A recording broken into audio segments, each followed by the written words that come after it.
He was a man with muscles for brains. As the youngest champion in the World Powerlifting Championship, Yu Han-yul was already a monster at 17, strong enough to challenge 10 tons head-on. And right now, he was giving it everything he had, preparing to break another record. But the very next second, his vision went dark. His entire body dropped straight to the ground. Did I pass out again? He thought in a daze. Is it because I still don't have enough muscle? Ding dong. Top-tier skill unlocked. Infinite muscle growth. But getting too huge might make girls hate him. Ding dong. Compensation rare skill granted. Combat only lean physique. Should he chase fashion? Or should he chase a perfectly developed chest? For once, Yu Han-yul actually used his brain and was seriously torn. After all, this had always been one of the 3 greatest mysteries of the universe. Wait, what am I even thinking about? Shouldn't I be thinking about protein right now? Ding dong. Special skill acquired. Eagle Eye level 1. Bonus passive skill acquired. Unshakable calm. Who keeps mumbling in my ear? Wait, did I order my chicken breast meal yet? Just then a burst of clucking interrupted his thoughts. Yu Han-yul slowly opened his eyes, and in the next second, he froze. Where am I? And why is everything clucking? The next second, his passive skill Unshakable Calm activated automatically. He calmly began to analyze the situation. A moment ago, he had clearly been in the middle of a competition. Now, he was standing on a grassland, surrounded by nothing but endless plains and a crowd of cluckers. Yu Han-yul fell into deep thought. Based on those 2 facts, a flash of inspiration suddenly struck him. I understand now. I must have eaten too much chicken breast, so heaven threw me into a hell full of cluckers. Just then, one clucker waddled over and pecked him on the face. Yu Han-yul instantly snapped. A lowly clucker actually dares to attack me. He threw one punch, and the clucker dropped on the spot. He was already annoyed because he had not gotten his protein today. But then he looked at the clucker on the ground, and his eyes suddenly lit up. Wait, isn't this protein? The moment he looked at the clucker, Evil Eye LV1 activated automatically. A line of text immediately appeared before his eyes. Target, clucker. Protein content, 68. What is this voice? Is the god of fitness trying to guide me? Yu Han-yul was overjoyed. He stared at the flock of cluckers with a burning hunger. The next moment, he launched himself straight at them. Since you're all protein, don't mind if I help myself. And so, the cluckers that had been warm and alive 1 second ago were reduced to cold skeletons the next. Yu Han-yul let out a satisfied burp. This place was basically heaven, but not long after he felt satisfied, he noticed something was wrong. Why are my arms thinner? And where are my ridiculous chest muscles? He could even reach his own back now. The last time he had been able to touch his back was back in kindergarten. He immediately rushed to the riverside. The moment he saw his reflection in the water, he completely broke down. Holding his head in pain, he screamed, "Where are my muscles? Where are all my huge, glorious muscles?" Compared to where he was right now, he cared far more about where his muscles had gone. Then he walked up to a massive tree. He gripped the trunk tightly with both hands, veins bulging across his arms. With a sharp, ripping sound, he actually tore the entire tree out by the roots. Hard work will never betray me. He hoisted the tree onto his shoulders. Log squats begin now. In the blink of an eye, 3 months passed. Yu Han-yul gasped for breath. As expected, hard work really can betray me. My muscles haven't grown at all. Ever since I came here, not a single good thing has happened. Except for the fact that I can get plenty of protein. Just as Yu Han-yul was about to return to the true spirit of bodybuilding and knock out another set, a massive shadow fell over him. He turned around, his eyes widening in shock. What the hell is that? Behind him stood a giant clucker, taller than he was. Yu Han-yul took off running. Why is a clucker this huge? Did I eat too many cluckers, so now the god of cluckers is taking revenge on me? He ran while whining to himself. All I wanted was a powerful body. Is that really such a greedy wish? The clucker's attack arrived in a flash. The thing was fast and vicious. If that thing hits me, I'm probably dead on the spot, aren't I? But right then, Yu Han-yul suddenly couldn't look away. Damn it. Those chest muscles are incredible. I'm so jealous I can't even take my eyes off them. He even forgot to run and started thinking seriously. Could flapping wings help build chest muscles? I thought my muscles stayed small because I wasn't strong enough. That's why I spent the last few months focusing on strength training. Was I wasting my time this whole time? The next moment, fighting spirit surged through him. I can't die. I need chest muscles that round and perfect too. But 2 ordinary cluckers blocked his path. Yu Han-yul cursed irritably. These damn chickens are so annoying. Right then, Eagle Eye activated automatically. Yu Hanyul yelled, "Damn it, I don't need..." But the giant clucker behind him suddenly flared its eyes red and charged. Yu Hanyul screamed, "Dear clucker, be reasonable. I wasn't talking about you. I meant I don't need the skill." But Eagle Eye activated anyway. A line appeared before his eyes. Target cockatrice. Protein content, 12,000 kg. Consuming cockatrice breast meat grants an additional rare skill. Astonishing muscle recovery. The moment Yu Hanyul read that, he froze. Muscle recovery. ... In an instant, his fighting spirit exploded. He dodged every attack the cockatrice threw at him. Most people think muscles are built during exercise, but that's not actually true. Exercise damages muscle tissue, and while that damage is happening, muscle function temporarily drops. But once that damaged tissue gets the right nutrition and enough rest, it grows back even stronger than before. That is what people call supercompensation. In other words, muscles do not grow while you train. They grow while you recover, which means the shorter the recovery time, the faster the muscle growth. And the faster my muscles grow, the sooner I can get rid of this skinny body. So if killing you is what it takes to escape the scrawny frame, then die, cockatrice. Even if I have to bet my life on it. I'm getting chest muscles chiseled from stone. Warning. The power level of the combat-only lean physique skill exceeds safe battle parameters. Remove restriction? Stop bothering me when I'm fighting. Yu Hanyul roared. Restriction removed. Limit break detected. Special skill and bodily changes acquired. By then, the cockatrice's attack was already right in front of him. Yu Hanyul raised his fist and shouted, "Behold my cosmic ultimate clucker punch." One punch later, the cockatrice was blown straight through. Warning! Muscle endurance damaged. Restarting combat-only lean physique skill required. But Yu Hanyul only looked indifferent. Do whatever you want. From now on, I'm eating chicken breast until I'm full every single day. At the time, he still had no idea where he was, what kind of creatures lived there, or what kind of condition he himself was in. All he knew was that in the blink of an eye, the cockatrice that had been warm and alive was turned into a piping hot meal. While Yu Hanyul was busy thinking about how to eat the cockatrice, he failed to notice several figures in the darkness, staring straight at him. They stared at Yu Hanyul, with drool practically streaming from their mouths. "Bro, wipe your drool," one goblin beside them said. "Sorry, bro. It's been a long time since I last smelled meat," another goblin said, patting him on the shoulder. "We should stay hidden for now. Better be careful. We still don't know if he's the one who took down that cockatrice. He could be some monster that just happens to look human. Should we go ask him?" One goblin suggested. The other two goblins immediately turned pale. "Are you crazy? What if he's a dangerous monster?" At that moment, Yu Hanyul, who was still enjoying his cockatrice meat nearby, finally noticed them. After all, with people staring at him like that, and from such a close distance, it was impossible not to notice. Yu Hanyul immediately asked who they were. One of them quickly said, "We're the barbecue living in Ari mine." Then he frantically shook his head. "No, I mean ghouls." Yu Hanyul immediately activated Eagle Eye.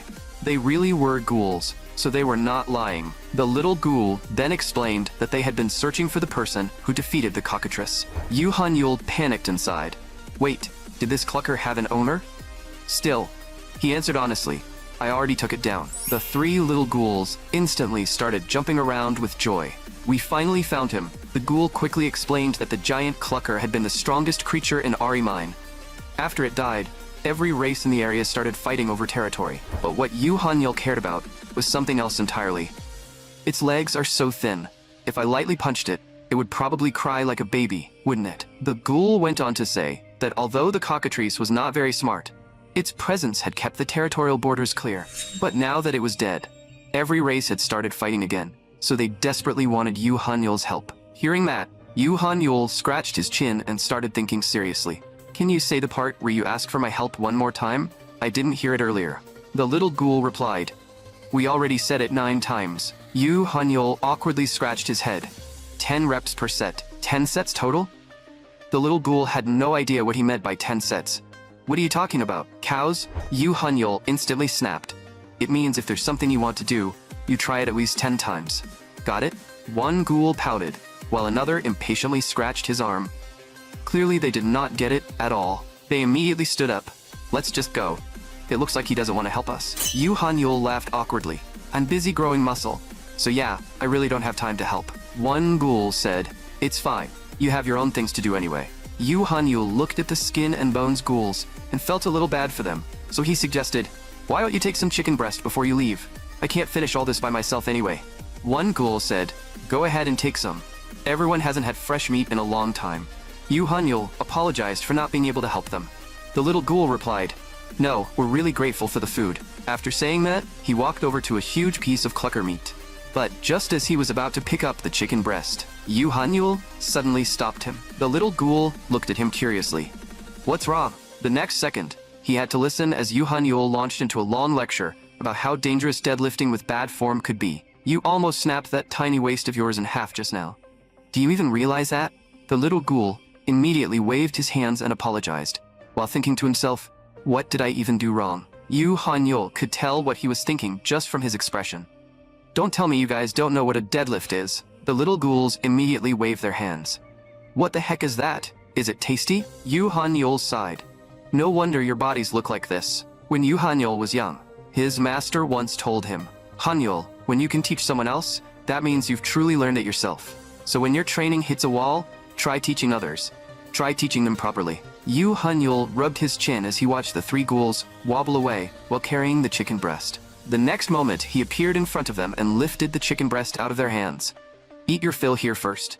You can go back to your village afterward." The three ghouls immediately lit up. "Are you serious?" Yu Hanyul answered at once. "Of course, I've got plenty of room.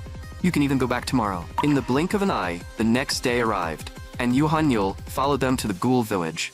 The Ghoul King sat proudly on his chair. "Welcome, great warrior. I am the Ghoul King, ruler of the ghoul race." Then he asked, "Did you run into any trouble on the way here?" Yu Hanyul immediately said they had not, while thinking to himself, "This little thing sure looks unique. Thin limbs, a belly swollen like a toad's. Honestly, it looks hilarious. I'm glad you didn't run into trouble.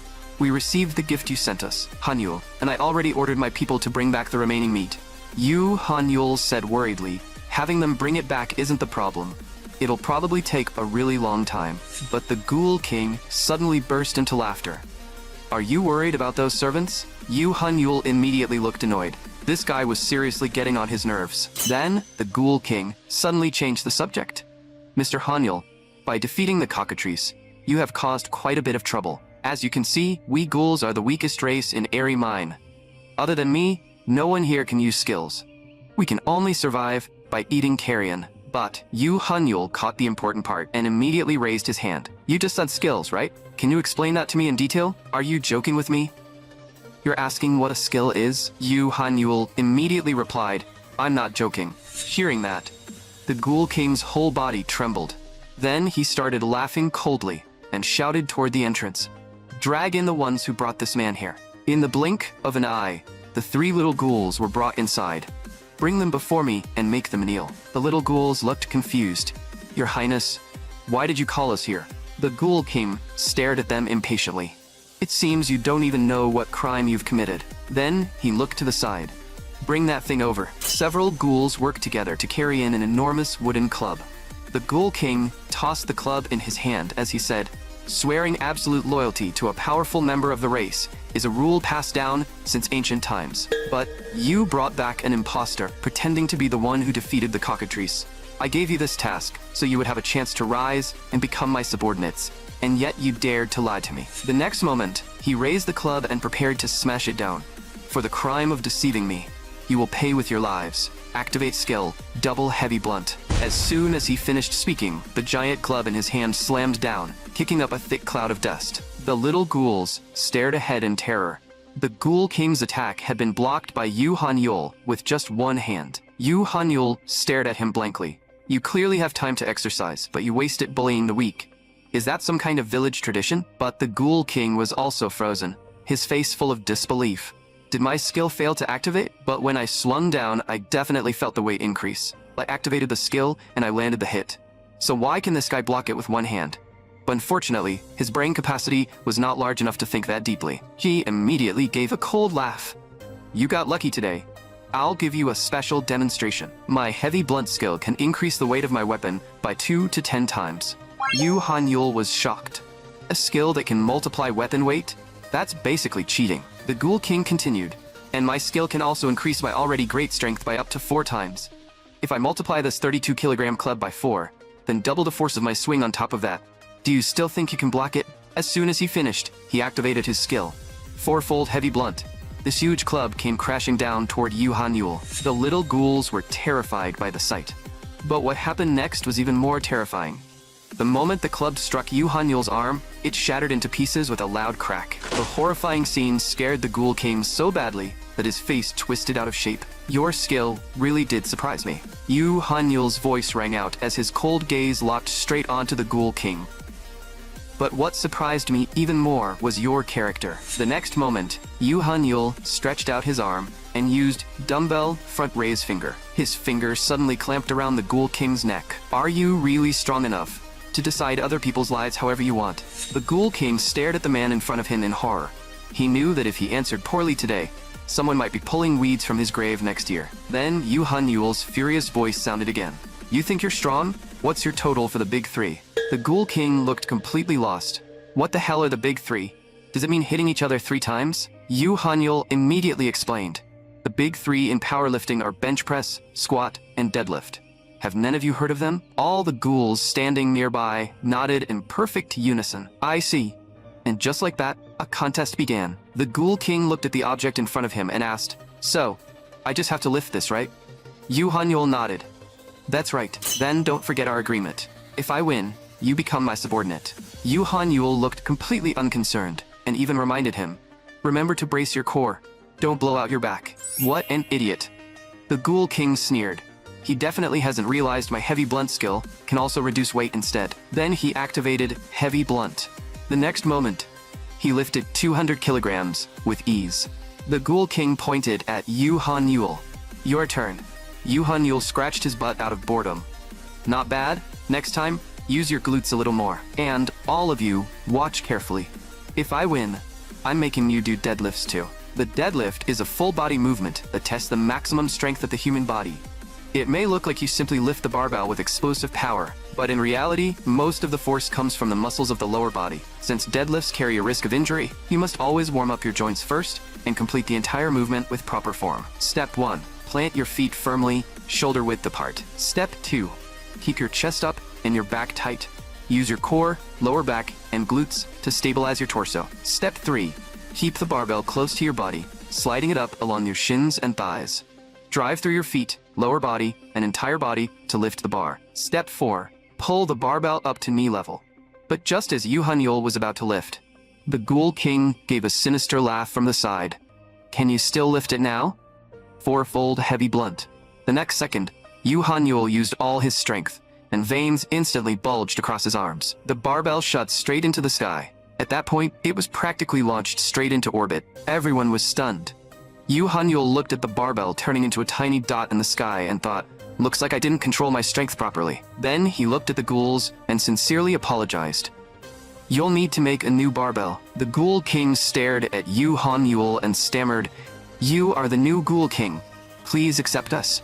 Yu Han-yul stared at the scene in complete confusion, and just like that, he was casually registered as the new Ghoul King. After losing the Big Three contest, the Ghoul King became extremely obedient.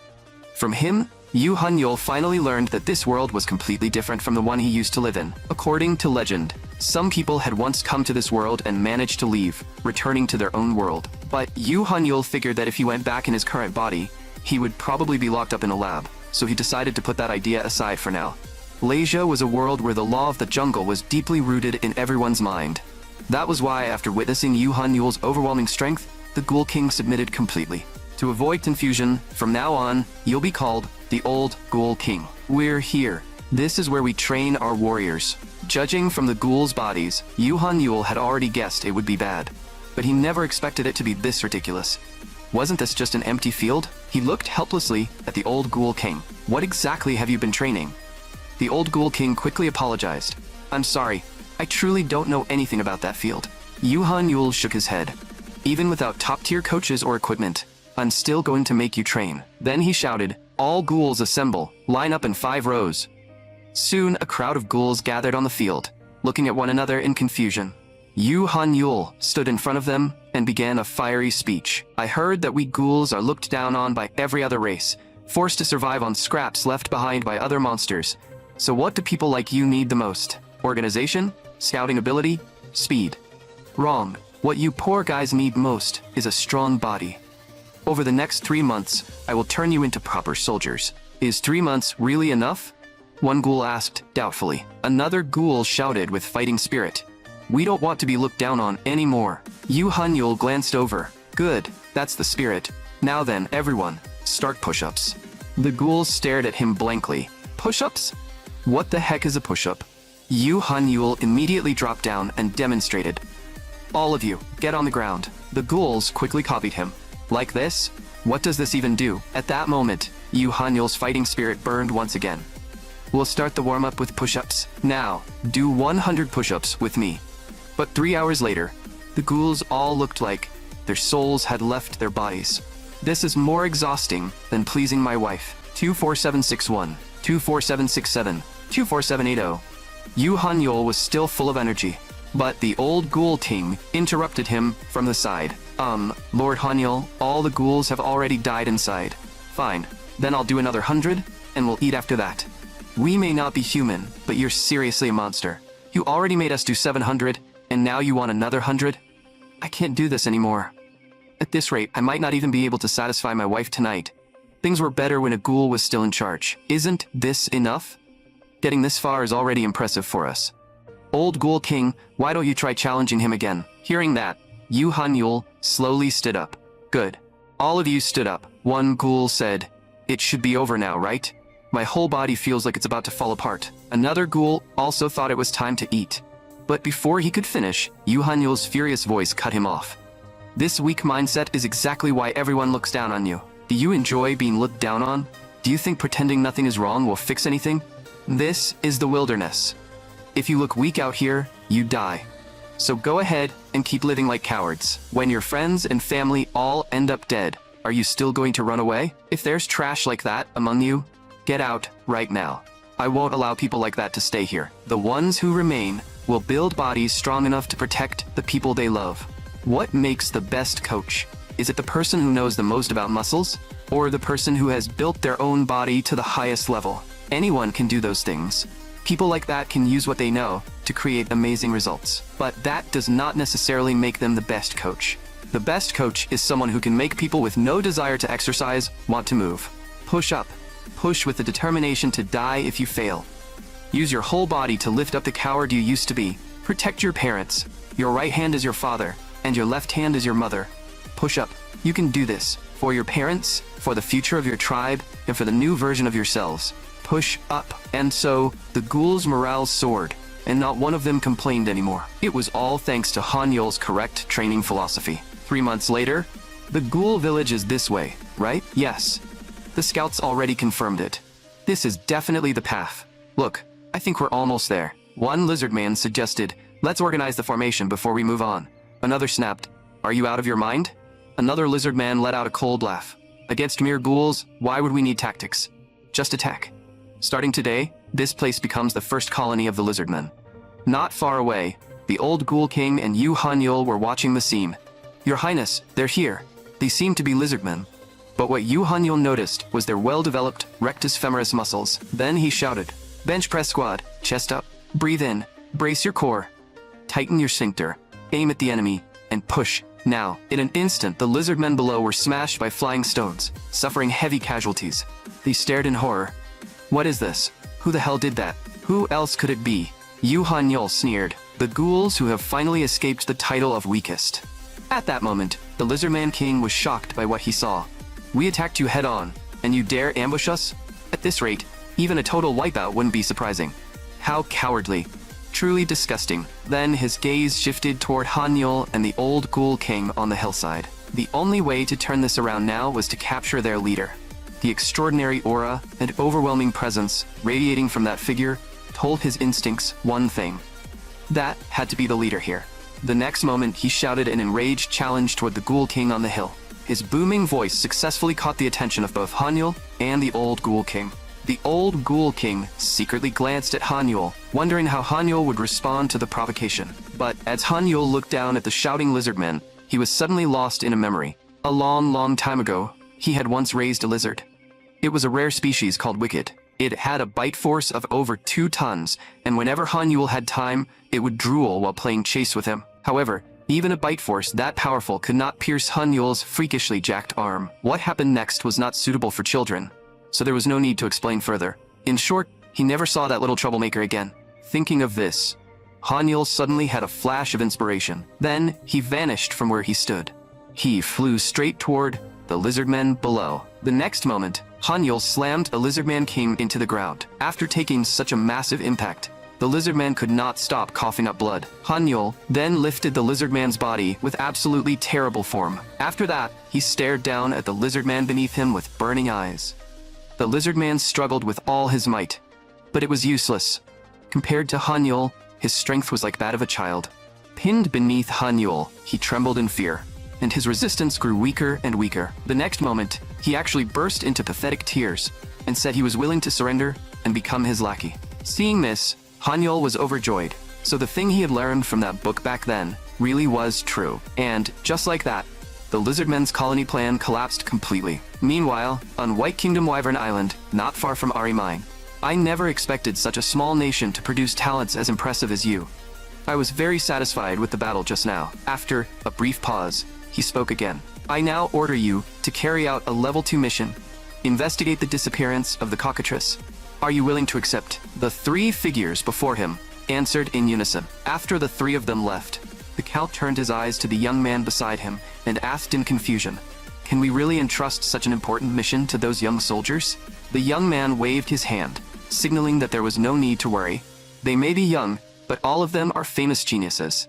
Raphael specializes in dazzling swordsmanship. He can toy with his opponents in the palm of his hand. If we are talking purely about technique, his unpredictable attacks are even better than mine, and I'm his teacher. As for Handad, his swordsmanship is wild and powerful. With that massive sword of his, which is practically a blunt weapon, combined with his monstrous strength, he can smash enemies to a pulp. As long as those 2 fight together, they'll be unstoppable. It's the perfect combination of finesse and brute force. But the Count looked doubtful. Are they really that insane? And why haven't you mentioned the last one? When the final young man was brought up, the speaker suddenly became awkward. Compared to those 2, he's kind of like a little girl. The Count looked even more confused. Then why bring him along at all? The young man replied, "Because the 3 of them have been inseparable since childhood. Besides, those 2 geniuses alone are already more than enough to satisfy me." Before long, the 3 of them arrived at Ari Mine. As soon as they entered Ari Mine, they were surrounded by a group of goblins. Handad immediately drew his sword and prepared to fight. With a loud crack, one goblin was cut down on the spot. Raphael shouted at Handad, "Protect Flog first." Handad answered at once, "I won't let anyone touch a single hair on him." But the moment he said that, he turned around and charged straight into the goblin crowd. Flog was completely stunned by the sight. Didn't he just say he would protect me first? Didn't he say he wouldn't let me lose a single hair? Soon, the 2 of them wiped out all the goblins. Raphael immediately checked on Flog and asked if he was hurt. Then, he roared at Handad. "Didn't you promise me you'd protect Flog first? What if Flog had gotten hurt? Were you planning to atone with your life?" Flog stood beside them, watching the scene, but his heart slowly sank. The 3 of us trained together, so why are they so strong while I'm so weak?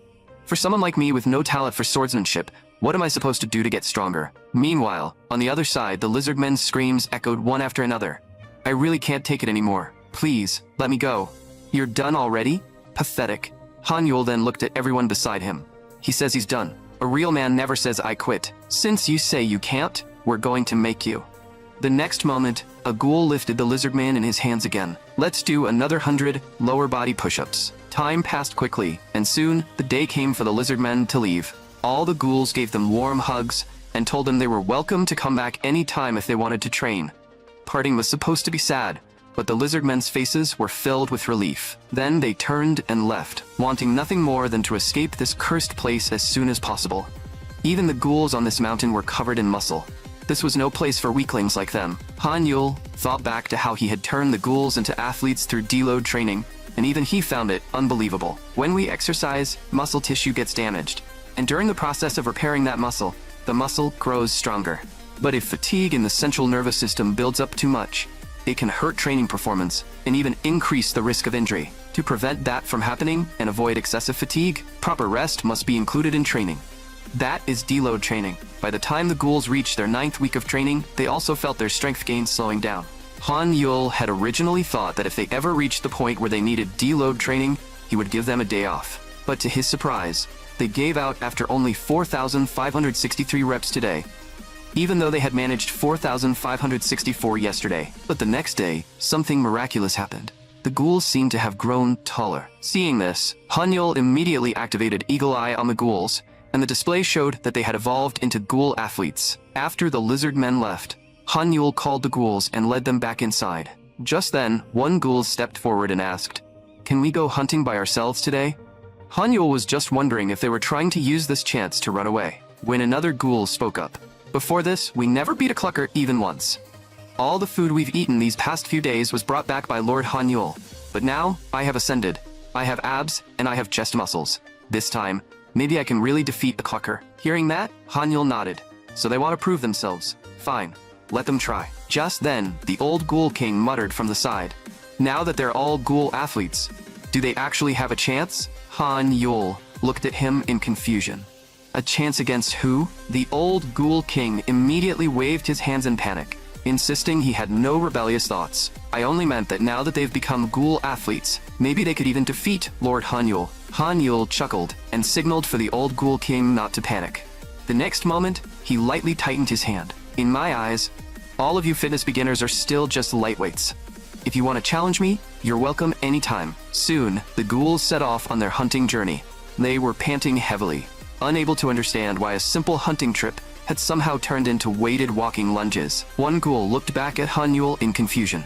He had just tried to rest for a moment when he suddenly twisted his toe.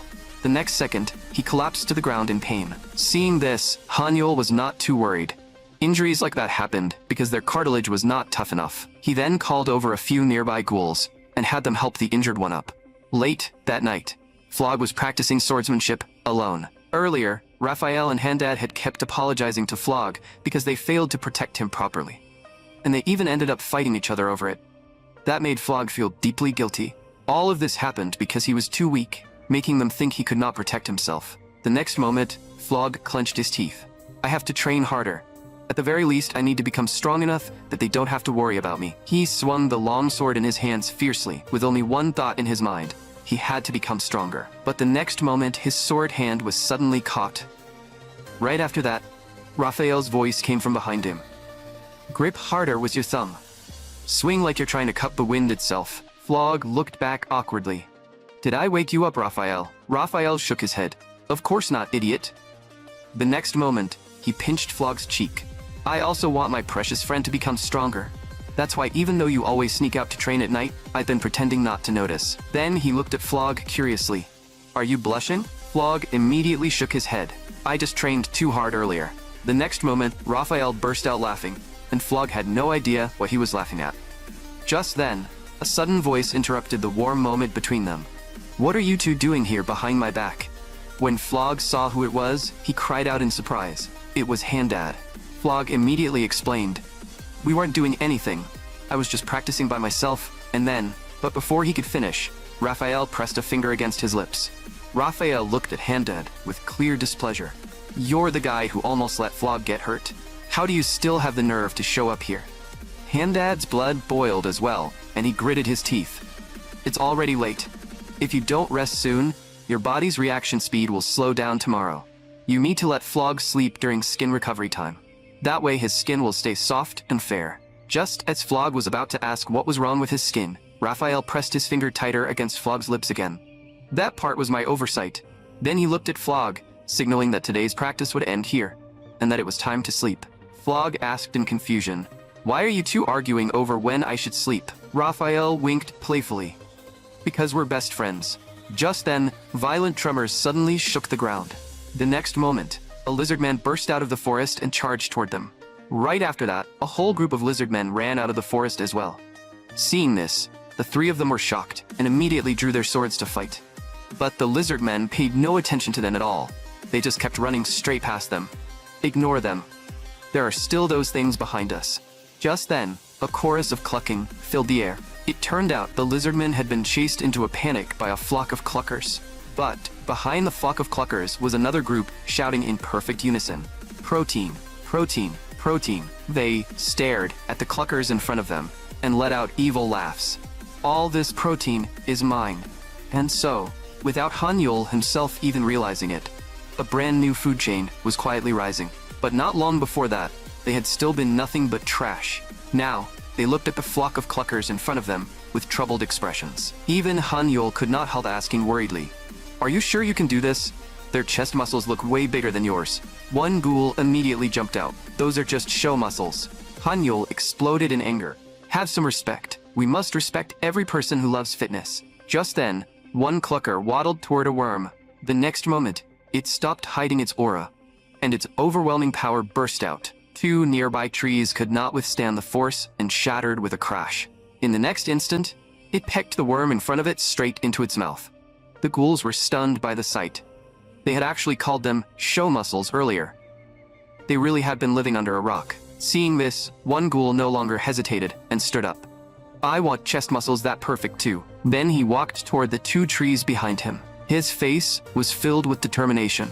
Clearly, he had made up his mind. The next moment, he used every bit of strength he had, veins bulging across his forehead. But the two trees did not move at all, leaving everyone shaking their heads in silence. Finally, he lowered his arms and sighed. "Give me a moment to rest." Then, another ghoul stepped forward to try. But even after using all his strength, he only made the tree shake slightly. The two trees still stood firmly in place. Seeing this, Hanyul waved him back. At this point, even Hanyul could not understand why they could not pull out a single tree. Just as Hanyul was wondering what was still missing, his eyes were drawn to the cluckers nearby. The flock of cluckers was rubbing against one another. Their tiny wings were competing in strength, and every one of them was giving it everything they had. Seeing this, Hanyul suddenly had a flash of inspiration and was deeply shocked. Because the ghouls had kept improving through training, Hanyul had overlooked one key issue. Hanyul immediately apologized. "This is my fault. Because of my oversight, they were able to do something you could not." Hearing that, the ghouls thought their form had been wrong. Hanyul immediately cut them off. "That's not the problem. The problem is that your muscles have already adapted to my workout routine." Hearing this, all the ghouls looked up in surprise. "That can happen? Then what do we do now? What else?" Hanyul shook his head. "Starting now, we change the workout routine." Then he gave them a wicked smile and called everyone to line up. Soon, the ghouls had gathered. Hanyul pointed behind him. "This machine behind me is a cable chest fly machine. To add variation to the routine your bodies have already adapted to, I personally made this for all of you. Now that you've heard that, clap 3 times to show some appreciation for your coach." The next moment, thunderous applause erupted from the ghouls. Hanyul then began explaining. "Starting now, to train everyone's inner chest muscles, we will begin cable chest flies. If you master this movement, you can build chest muscles that surpass the cluckers." Hearing this, the ghouls instantly erupted with excitement. "We want perfect chest muscles, like the cluckers too. As expected of our boss. He always solves our problems perfectly." Seeing this, Hanyul smiled. There really was nothing more satisfying than teaching fitness beginners. The cable chest fly is an exercise that effectively stimulates the inner chest muscles and makes the chest shape look more three-dimensional. But the movement only works if the form is done properly, which makes it slightly difficult for fitness beginners. That was why Hanyul had to teach them step by step. Step 1. Lean your upper body forward and bend your knees slightly. Step 2. Keep your arms slightly bent. Plant your feet firmly and maintain a stable torso throughout the movement. Step 3. Pull the cables toward the center of your body while slightly pushing your chest out. Use controlled force to move your arms as if you were flapping wings. Gather the force forward and cross in front. Step 4. During training, you can adjust the cable height and the angle of your lean to target smaller muscle groups in different areas. But never let the cables pull your center of gravity away. Your core and torso must stay stable. That's the full process. Hanyul looked at the ghouls. "If there are any details you still don't understand, ask me again." Then he pointed at the fitness equipment behind him, and the ghouls immediately erupted into cheers. "Move aside. I'm going first. No cutting in line. Don't rush me. Today I'm building explosive chest muscles." Watching this, Hanyul smiled with satisfaction. Teaching fitness beginners really was a joy. A few days quickly passed. Ever since they listened to Lord Hanyul's advice, the ghouls had been smiling every day. And now they had developed ridiculously impressive chest muscles. The sight made the nearby flock of cluckers' hearts race. There are chest muscles in this world even more perfect than ours? Overwhelming jealousy made them gradually lose themselves. The next moment, golden light suddenly burst from their bodies. Honyul was stunned by the sight. As the golden light slowly faded, even more perfect cluckers appeared before everyone. Honyul stared at them and could not help exclaiming, "Did those cluckers' chest muscles get even bigger?" But the ghouls could no longer hold themselves back and charged straight in. The cluckers also rushed forward, determined to defend their territory to the death. In an instant, the two sides clashed. But even though the ghouls now had such perfect chest muscles, they were still no match for the cluckers. Hanyul immediately activated Eagle Eye on the flock of cluckers. To his surprise, while their chest muscles had grown larger, their bodies had also evolved, turning them into clucker masters. To stop these cluckers from evolving into clucker masters, one had to make sure their chest muscles did not grow too large. Meanwhile, on the other side, the old ghoul king had just woken up. He stretched lazily and sighed about how nice the weather was. Although he looked like he was bored and lonely, that was not the case at all. In truth, he had never felt this happy and free before. Just then, his stomach suddenly growled. Ever since Hanyul became the boss, everything had been great, except for the fact that his eating habits did not quite match the ghouls. So the old ghoul king prepared his own daily menu. Today's dish? Fried clucker skin. The ingredients needed were prepared: clucker skin, grain flour, seasoned, liver-boosting salt, and oil. First, cut the clucker skin into pieces. And how should it be cut? Obviously, cut it until it cries, "Don't cut me, don't cut me." If fried directly, it would have a gamey smell. So add salt and deodorizing spices, then knead it until it's a completely battered mess. Next, add the new spices into the grain flour and mix everything evenly. Once the magic powder is ready, sprinkle it over the clucker skin. Maybe after sprinkling it with magic like this, it can defeat Lord Honyul. Finally, place the skin into the heated oil. The chicken skin that once clucked will now start crackling wildly. Once it is fried golden, take it out, and the steaming hot fried clucker skin is complete. This dish is my proud creation. It's no exaggeration to say it smells good enough to make the neighbors' kids cry. Meanwhile, on the other side, the ghouls were quickly defeated, one after another. Their faces were filled with disbelief. They had trained their inner chest and deep muscle layers exactly as Lord Hanyul taught them. So why still couldn't they beat the cluckers? Was the training method wrong? Or did the angle of their vision during training affect their movements? Just then, a loud shout interrupted them. "You're all wrong. There must be some deeper problem we need to fix." At that moment, Hanyul walked over. "Does no one here understand the reason? The effort you've put in, the length of your training, and the density of your workouts are all far behind the cluckers. You only trained like crazy for a few days, and you already think you can beat the effort they've poured in for their entire lives?" Hearing that, the ghouls lowered their heads in shame. It seemed those glorious chest muscles of theirs were not built in just a day or two either. But that doesn't mean there's no way. Hanyul's voice sounded again. The ghouls looked at Hanyul in surprise. "Are you saying we still have a chance?" "Of course. Think back to how you got here." Hearing this, the ghouls began remembering the past. "Move a little slower. Keep your steps in rhythm. 1, 2, 3, 4. 2, 2, 3, 4. "Tired, aren't you?" Hanyul asked, looking at one of the ghouls beside him. The ghoul jumped in surprise and quickly waved his hands. "Not tired at all. You're obviously exhausted. Looks like your willpower has gotten stronger too. No matter what, we have to keep using every moment to train like this.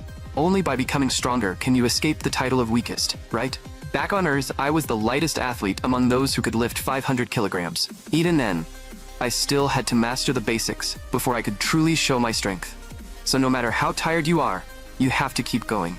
And so, the ghouls erupted with fierce fighting spirit and stopped complaining. Remembering all of this, one ghoul slowly stood up. "I can feel the strength. Power is surging up from the foundation of my body." Seeing this, Hanyul smiled. "Looks like you finally understand. Your chest muscles may not beat theirs, but if you add solid glutes and legs..." The next moment, the ghoul charged toward the flock of cluckers. His speed was incredible. With one explosive burst, he moved more than 10 meters. Seeing this, Hanyul smiled as well. "Looks like your training has paid off. Now show everyone your effort and passion." The ghouls were fired up by his words and charged toward the cluckers one after another. The cluckers were furious as well, determined to defend their territory to the death. The next moment, they flapped their wings, and the ghouls were sent flying into the sky. Seeing this, Hanyul looked confused. Then he finally remembered. that everyone had walked all the way here using lunges earlier, so their legs were probably completely dead. The ghouls were furious, but did not dare say anything. Why would you mention something that important only now? Then, Hanyul turned his gaze toward the flock of cluckers in front of him. The cluckers also noticed this man. His entire body was giving off the aura of a total weakling. The next moment, a dangerous look appeared in the cluckers' eyes. A flock of cluckers rushed straight toward Hanyul. Hanyul was surprised. Today's food is actually delivering itself to me. The next moment, he slowly reached out his hand. The leader clucker, caught in Hanyul's grip, instantly had its life flash before its eyes. It remembered itself when it first broke out of its shell and saw the world. It remembered growing up strong in its mother's embrace. It remembered standing on its own after becoming an adult. It remembered fighting desperately for the position of king. It remembered finally becoming the Clucker King. It remembered the first time it saw that man. It remembered being caught in that man's hand. And it remembered itself lying in a hot pot right now. At that moment, Hanyul stood in front of the giant pot and comforted everyone. Don't blame yourselves too much. As the saying goes, failure is the mother of success. Today, everyone should focus on getting enough protein. Tomorrow, I'll leave the hunting to you. Then, Hanyul raised the chicken breast in his hand. To become stronger, let's all give it everything we've got. In an instant, the camp echoed with a perfectly unified chant. Let's go, let's go, let's go. Oh, right. Hanyul's voice rang out again. Anyone who ate chicken legs just now, go do 300 push-ups first. And so, early the next morning, Hanyul ordered the ghouls to hunt on their own for the day. After reminding them to be careful, he continued his own training. But the results were not satisfying. The resistance of Hanyul's training rope might have been enough for the ghouls, but for Hanyul, it was still far too light. Thinking of this, he could not help remembering the old ghoul king. If only he were here to use his skill and multiply the gravity. If Hanyul had known, he would have brought him along. After learning that they would be hunting alone today, the ghouls quickly finished making their plan. With their current bodies, they had a solid chance of beating the cluckers. But if the cluckers suddenly evolved like they did yesterday, things would become uncertain. To play it safe, the ghouls decided to attack in 3 groups. If they encountered danger, they would use their chest muscles to send a signal.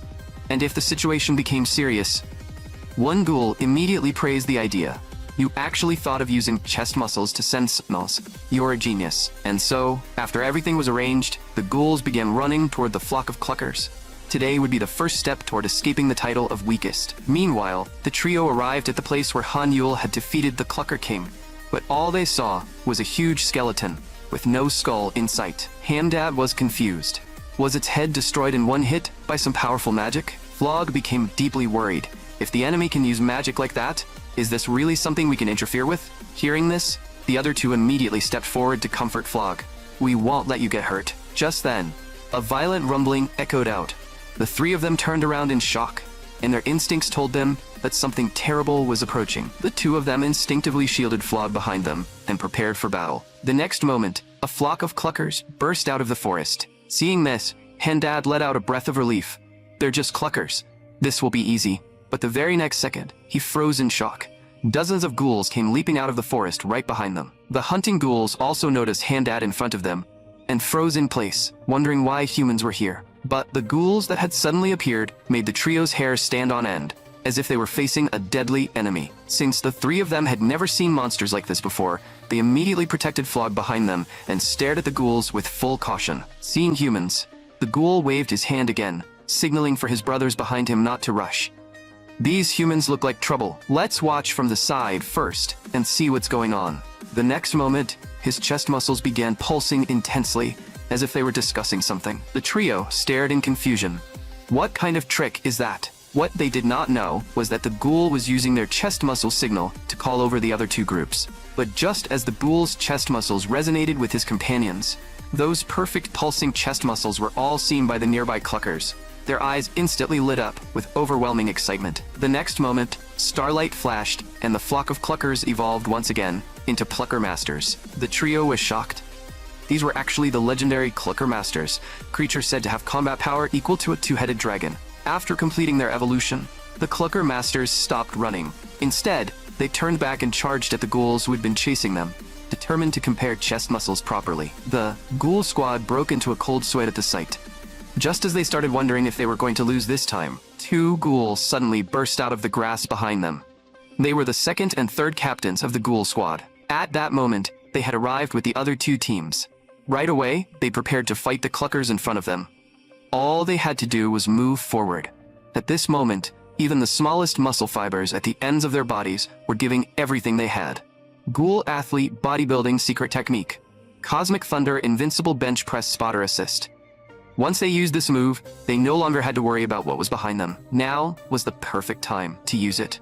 After all, this was a move they had learned from Lord Hanyul himself. At that moment, the ghouls unleashed limitless fighting power, determined to make the cluckers feel the power of chest muscle resonance. In an instant, the cluckers collapsed into chaos, and the ghouls absolutely wiped the floor with them. Seeing this, one ghoul smiled. At this rate, Lord Hanyul will definitely look at me differently. But then he noticed a problem. Everyone was using this move, but no one was there to spot him. At that moment, his heart filled with sorrow. But the next second, a smile appeared on his face. I may not have anyone to help me, but I'm still grateful to all of you for taking care of me this whole time. Everyone, I guess I'll just die then. Seeing him prepared to die heroically, the ghouls were horrified, but it was already too late to stop him. But right then, someone no one expected appeared behind him. 0.3 seconds. That is the amount of time humans need to decide whether they like or dislike someone after meeting them. And, from their first meeting until now, exactly 486 seconds had passed. That was how long it took for the trio to fully feel the deep inner resonance coming from the ghoul athlete's chest muscles. Unfortunately, that resonance also reached Flog. The group stared at the clucker master in front of them in shock. Its size was so massive that calling it bigger than a dragon would not be an exaggeration, and this dragon-level enemy was now glaring at them with clear hostility. Legend says the first dragon in the world appeared in the ancient era. That dragon was obsessed with honor, and in order to prevent its descendants from ever surpassing it, it made an extreme choice. It split its power into two, and that was how the dragon race and the clucker race seen today came into existence. But Handad stared at the clucker king in front of him, eager to fight. It may not be a real dragon, but if I defeat it, even Master will have to acknowledge me. The next moment, he raised his sword and charged at the clucker king. Die, clucker king. Meanwhile, Hanyul was still dissatisfied with the results of his own training. His chest muscles had grown a little during this time, but compared to the growth of the ghoul athletes, it paled in comparison. The moment he thought of the ghoul athletes, a smile appeared on his lips again. Fitness beginners really were so serious and adorable. By now, he had been in this place for over 3 months. Thinking back to the beginning, they used to cry over everything and were as weak as children. Every action had to be taught by him step by step. Of course, some ghouls had once thought about giving up, but in the end, they all held on until now, and not a single ghoul left. Those brats are the ones who got stronger, so why am I the one feeling mishappy? Hanyul did not quite understand it. Maybe this was what it felt like to be a teacher. Then he thought of his own master. He wondered how his master was doing now. Thinking of that, Hanyul suddenly realized something. His master had also disappeared around the same age as him. In an instant, a terrible thought crossed his mind. Could it be? But his thoughts were interrupted by a ghoul rushing over in panic. Hanyul looked at him in confusion. The ghoul was still gasping for breath, but he did not dare waste even a second, and immediately told Hanyul everything. It turned out that another group of cluckers had evolved into clucker masters. Hanyul knew very well that the current ghouls could not handle clucker masters, so he immediately asked where the ghoul group was. After learning their location, Hanyul instantly prepared to go all out. At that moment, the system's voice rang out. Warning, energy overload detected in combat-only lean physique state. Remove combat-only lean physique? Hanyul's face was already filled with rage. They actually dared to touch my kids. The next moment, he chose to remove it. The instant his power was released, the ground beneath Hanyul cracked and collapsed. At that moment, he no longer hid his aura. His terrifying power made the air itself tremble. The next second, he bent his knees slightly, and the muscles in his legs and glutes instantly bulged. Then, with a light jump, his entire body shot straight into the sky. The sight left the ghoul completely stunned, as expected of Lord Hanyul. Meanwhile, on the ghoul group's side, the trio was locked in an intense battle with the clucker master. Facing such a powerful enemy, even the two so-called geniuses had to fight carefully. Raphael immediately gave Handad an order. Draw the clucker master's attention first. Leave the attack to me. Hearing this, Handad let out a roar and stabbed his greatsword into the ground. The next moment, he forcefully lifted the sword forward. He unleashed the long-lost secret technique, Rising Dust. After doing all this, he still did not forget to shout at Flog, telling him to retreat immediately. Hearing that, Flog's heart was instantly filled with warmth, but he still urgently told Handad to support Raphael and stop worrying about him. But when Handad turned around, he happened to see Raphael being swatted away by the Clucker Master. Even as his body rapidly fell through the air, Raphael still gave Handad a thumbs up. Nice job. Flog stared at the scene helplessly. Stop protecting me and use your real strength already. The thumb Raphael had raised trembled slightly. It seemed Flog had finally understood their good intentions. But Handad still shouted at Flog, "Run!" After fighting for so long, both of them knew very well that this monster was not something they could defeat. But Flog looked at the Clucker right in front of him and knew it was already too late to run. Still, it was too early to give up. Just then, a ghoul's voice rang out from the side. "Behold our ghoul bodybuilding secret technique. Final mystery. Cosmic Universal Thunder. Invincible full support formation." The massive target instantly drew the Clucker Master's attention. Seeing this, the ghoul captain gritted his teeth. They had to hold on until Lord Hanyul arrived. As long as they could last, until Lord Hanyul got there, they would be saved. We have to hold on. The next moment, the Clucker Master's giant wing came crashing down. The ghoul's final secret technique instantly collapsed. In an instant, all the ghouls fell to the ground, writhing in pain. The physical pain was bad enough, but the pain in their hearts hurt even more. Even after months of training, they were still this powerless against a chicken. Looking at Gorgos standing before him, the captain felt as if he had already foreseen his own death. But just as Gorgos was about to deliver the final blow to the ghouls, a sudden light flashed in the sky.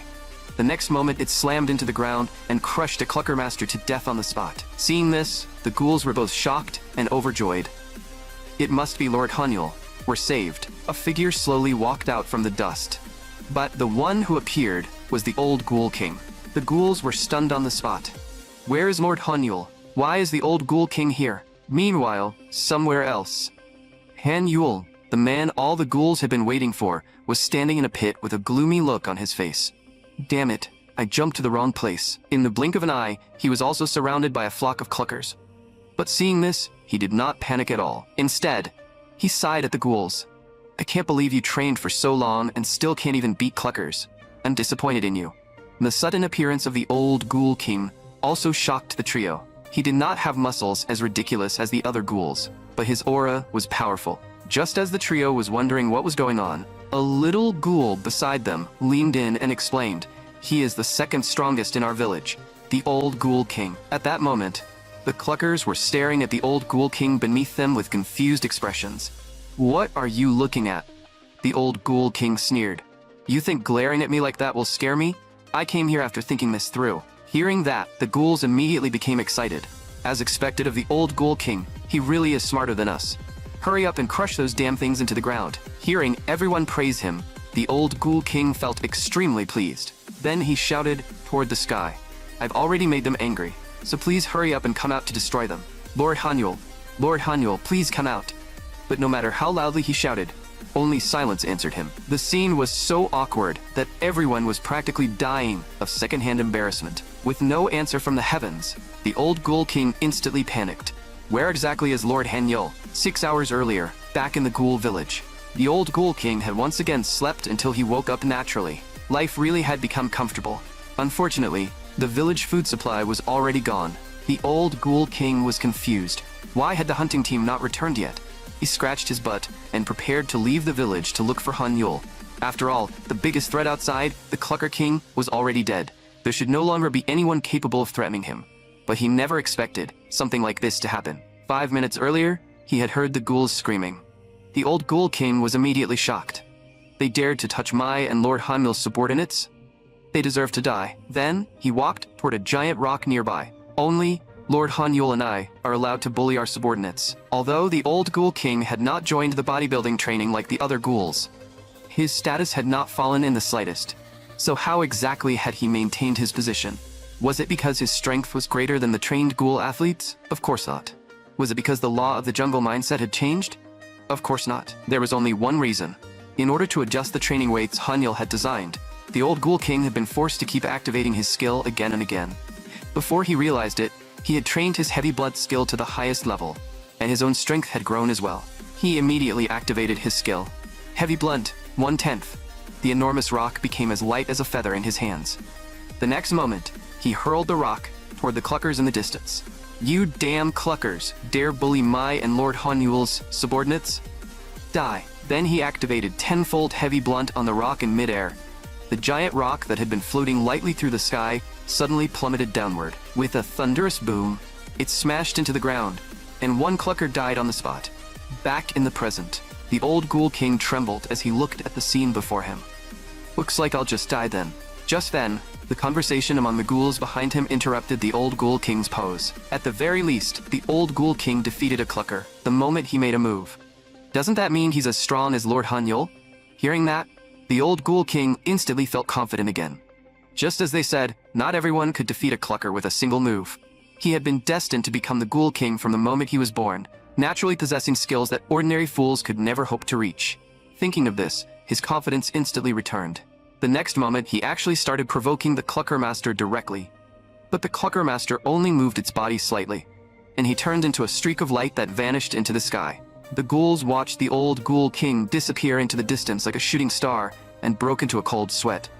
Looks like we're really finished this time. The next moment, they forced themselves to regain their spirit.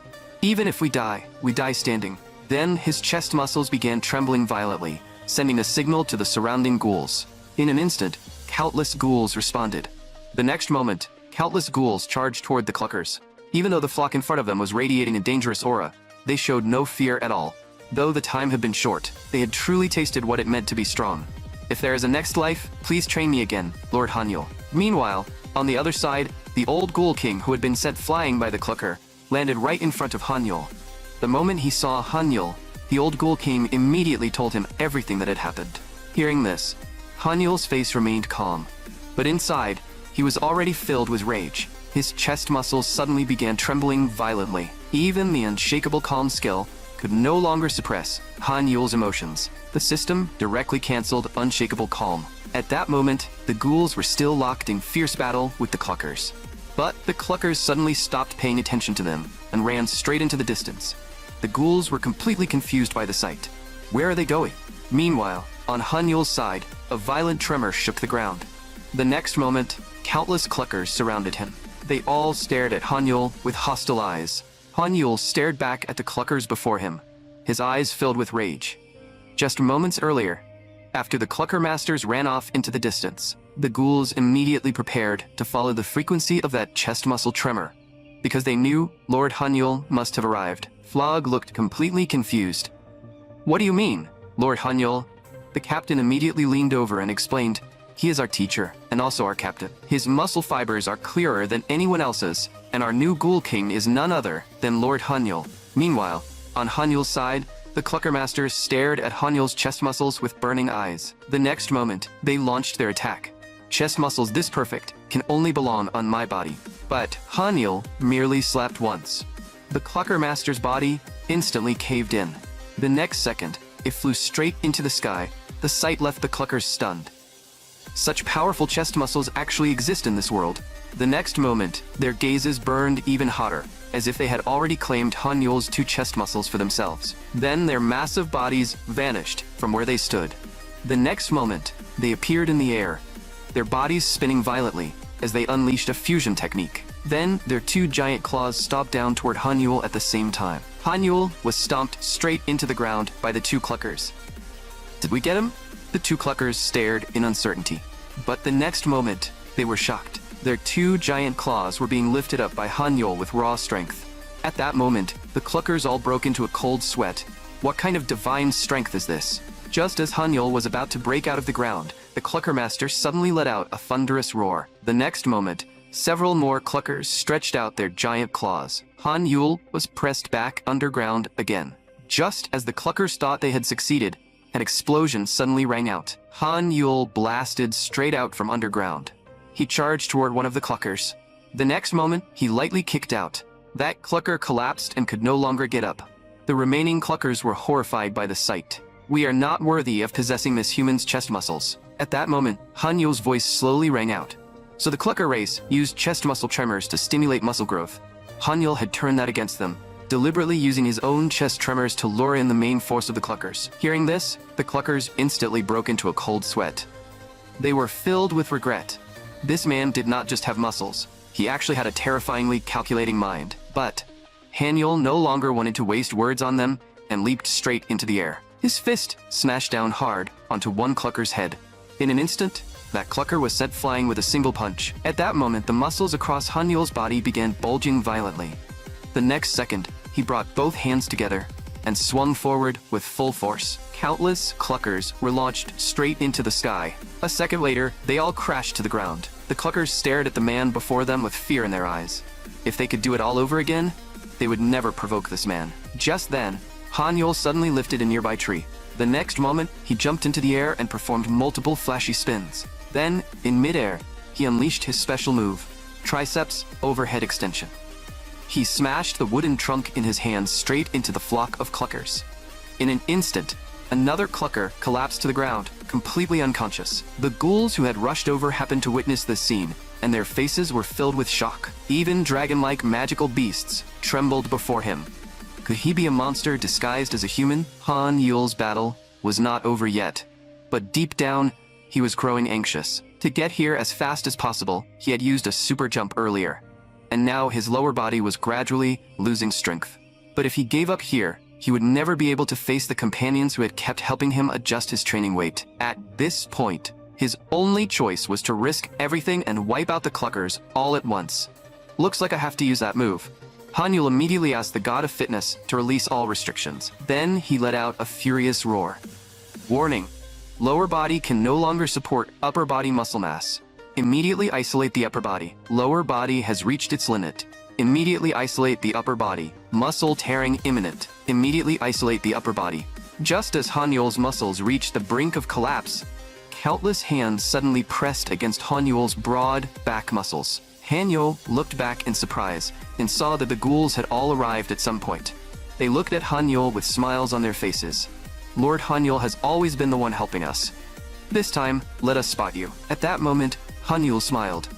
Then let's show the cluckers the power of a master and his disciples fighting as one. The next moment, Hanyul swung his hand forward with full force. The cluckers instantly collapsed and could no longer get up. After dealing with the cluckers, everyone fell weakly to the ground. Only Hanyul still had a smile on his face, because today's workout had left him very satisfied. We avenged you, old ghoul king. You can rest in peace now. Hearing this, the ghouls beside him immediately began whispering. Now that I think about it, before Lord Hanyul came, he was pretty harsh on us. But after submitting, he wasn't that bad. Yeah, he even helped me cook clucker tendons last time. Exactly. From now on, we brothers should take good care of his wife and daughter. Before their whispers could even end, Hanyul suddenly frowned. If the old ghoul king was gone, who would help him adjust his training weights from now on? His gaze swept across the area and landed on the ghouls who had been chatting so enthusiastically. The ghoul who had been talking non-stop a moment ago instantly trembled and turned away, acting like he had heard absolutely nothing. These ungrateful bastards. Hanyul gritted his teeth. Just wait until we get back. I'm going to train you properly. Just then, a figure plopped down beside him. Hanyul was immediately confused. Can ghouls turn into ghosts after they die? The old ghoul king awkwardly scratched his head. I'm not dead yet. Since I left everything to Lord Hanyul anyway, I simply took a nap. Those words instantly filled everyone with joy, and they charged at the old ghoul king like cannonballs. The next second, they pinned him beneath them, making him howl in pain. The corners of Hanyul's mouth also lifted. Looks like he no longer had to worry about losing his weight adjuster. Meanwhile, at White Kingdom Wyvern Fortress, the trio had already reported everything they saw on the front line to the Count, without leaving out a single detail. After hearing it, the Count's brows twisted into a knot. The ghouls themselves were not much of a threat, but that demi-human had defeated Gorgos with his own strength, and there were other races eyeing the surrounding territory.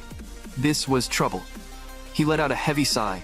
They needed to think carefully about how to deal with that man. The young general beside him asked in confusion, "Where is Flog? Weren't the three of you so close? You could share the same diaper for a whole day?" Those words instantly struck the two where it hurt. Tears streamed down their faces as they bawled their eyes out. Flog was taken away by that demi-human.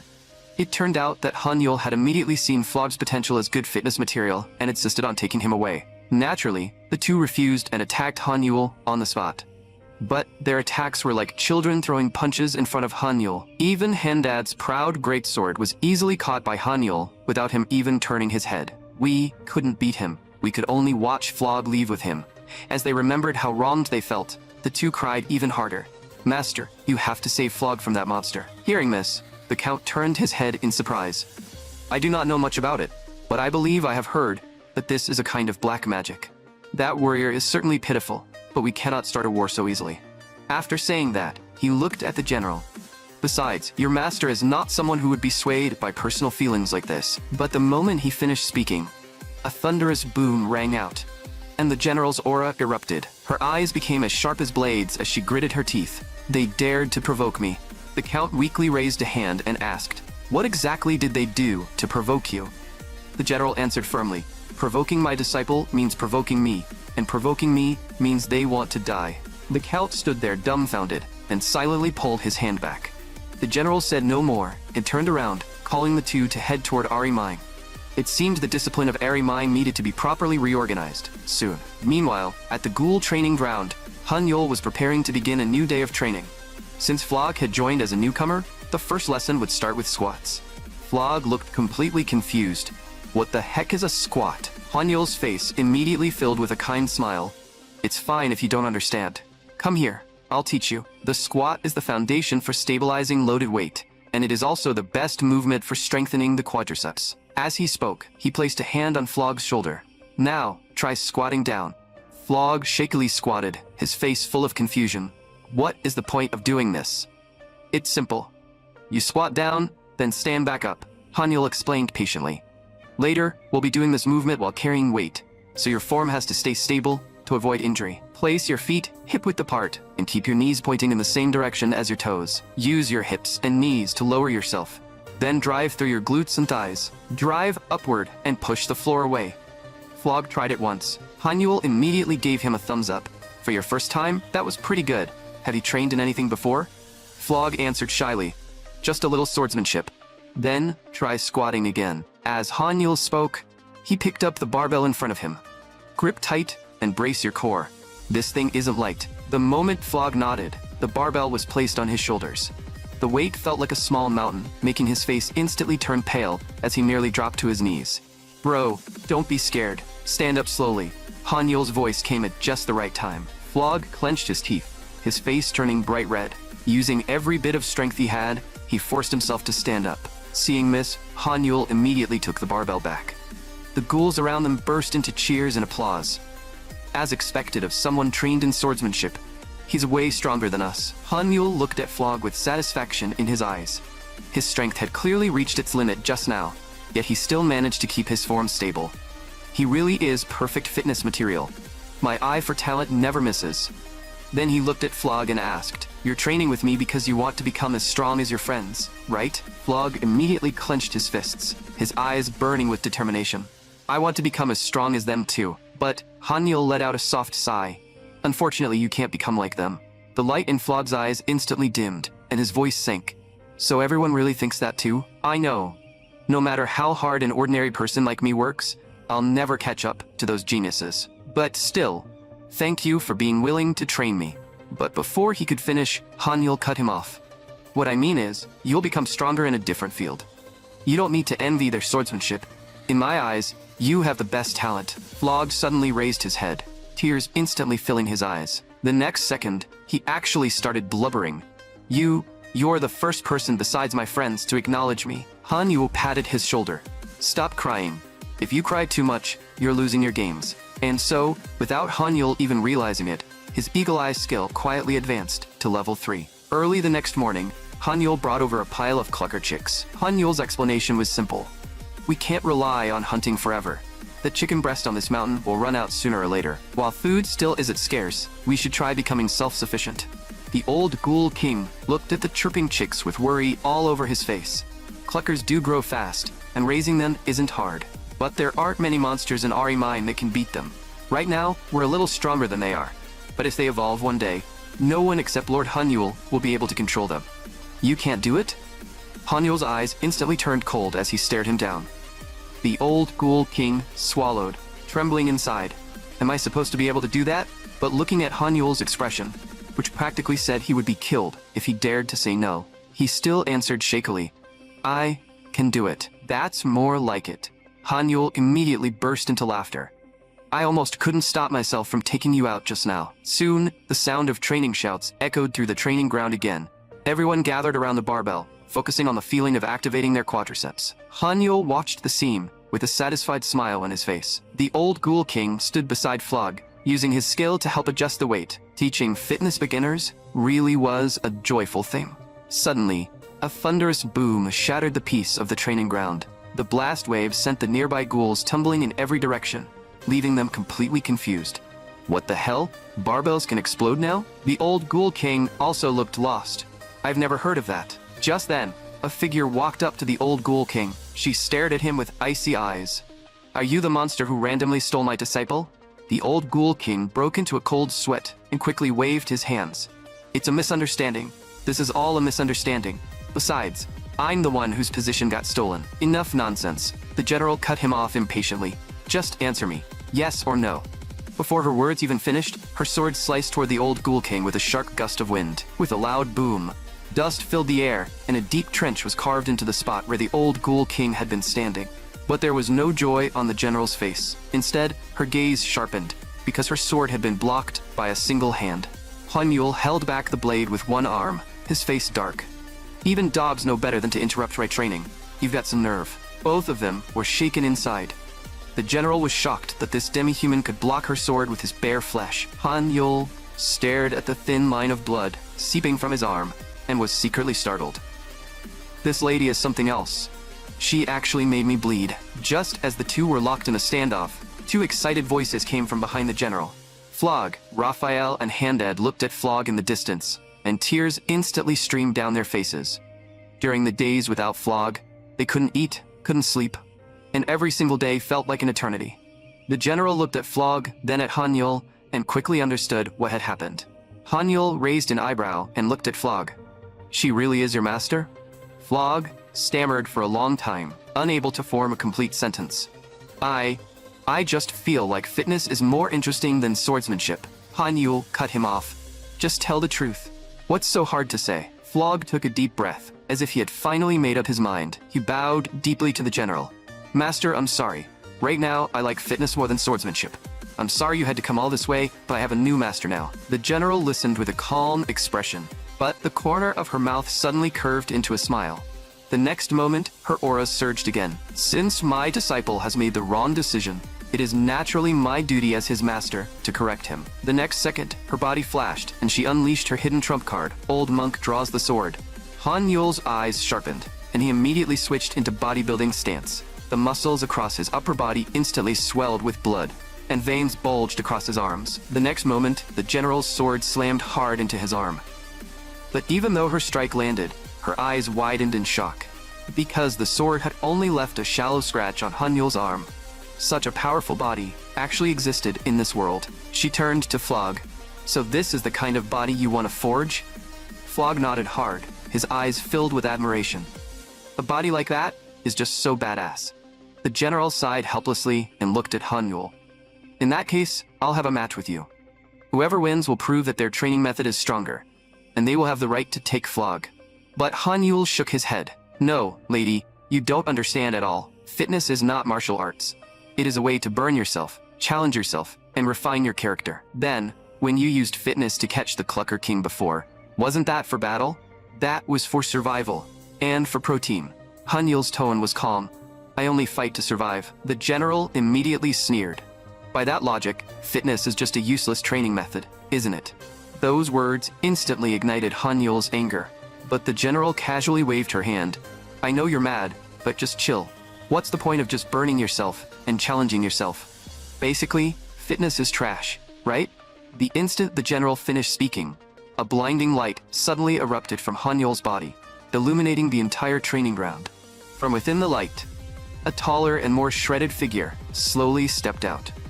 His muscle lines were as sharp as if they had been carved by a blade, and every inch of his skin was filled with explosive power. The pressure radiating from him made everyone present hold their breath.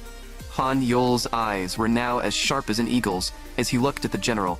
"Now, let me teach you what real fitness is." Battle mode activated. Lean physique and tall mode engage. I'll be merciful and let you witness what true fitness looks like. By now, the ghouls had already formed a row and were silently enjoying the show. Who do you think is stronger, Lord Hanyul or that human woman? One ghoul sneered. Can't you see the difference in their physiques? To Lord Hanyul, that human woman probably doesn't even count as an opponent. But Flog interrupted him with a serious expression. Master is one of the 10 strongest people on this continent. You can't judge her by size alone. Meanwhile, Hanyul stared at the data shown by Eagle Eye with confusion. Weight, 67.2. Skeletal muscle mass, 32.7. Body fat mass, 9.2. Body fat percentage, 13.6%. Her skeletal muscle mass is that low. So how did she manage to leave a wound on my body? Before Hanyul can solve that question, the general's voice reached him again. She asked curiously, what power does this fitness of yours actually hold? But before Hanyul could answer, the air around her suddenly grew turbulent. The next moment, she appeared above Hanyul and launched a fierce attack. But every strike was blocked by Hanyul's iron arms. The general could not help marveling inside. Such a powerful body actually exists in this world. Even so, her attacks did not stop, and she continued striking at Hanyul. Demi-human, as your senior among humans, I have a few words of advice for you. The general spoke while attacking. Hanyul was completely confused. What kind of normal person talks this much during a fight? Do you know why, even though your body looks so human, I still insist on calling you a demi-human? Hanyul replied, I'm not curious at all. The next moment, his massive fist shot straight toward the general, but she flew aside and dodged. Her voice rang out from above, because red mana is surging around you. The next moment, the general turned in mid-air. The closer one is to the demon race, the clearer that red mana becomes. And your fighting style as well. Humans do not possess techniques that transform the body like that. After saying this, the general attacked Hanyul again. The moment her immense power touched the ground, cracks spread across the earth. But Hanyul used his special move, Rising Diagonal Flying Kick, and avoided the strike. The next second, he flipped once in the air and landed steadily. His face was full of anger. The body changes through effort. Do you not even know that basic fact? The general shook her head. Only demi-humans like you have skills like that. Humans use sword techniques or mana. As she spoke, powerful magic erupted around her once again. Secret art, Mountain of Blades swordsmanship. After saying that, the general sheathed the sword in her hand. But the instant the blade entered the sheath, countless phantom blades suddenly appeared around Hanyul. Hanyul looked at the scene and broke into a cold sweat. The general's voice reached him again. Humans compensate for the strength they lack before entering a duel. As soon as she finished speaking, countless phantom blades attacked Hanyul. Faced with such a relentless barrage, Hanyul could not dodge them all. Teaching people fitness is nothing but wasted effort. Do you understand what I meant now? To humans, fitness training is garbage.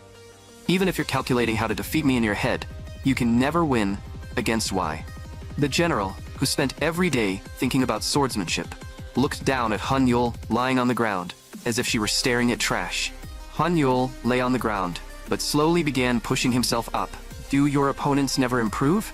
Do you know how much stronger the opponent you meet today might become by tomorrow? Hearing this, the general curled her mouth into a cold smile.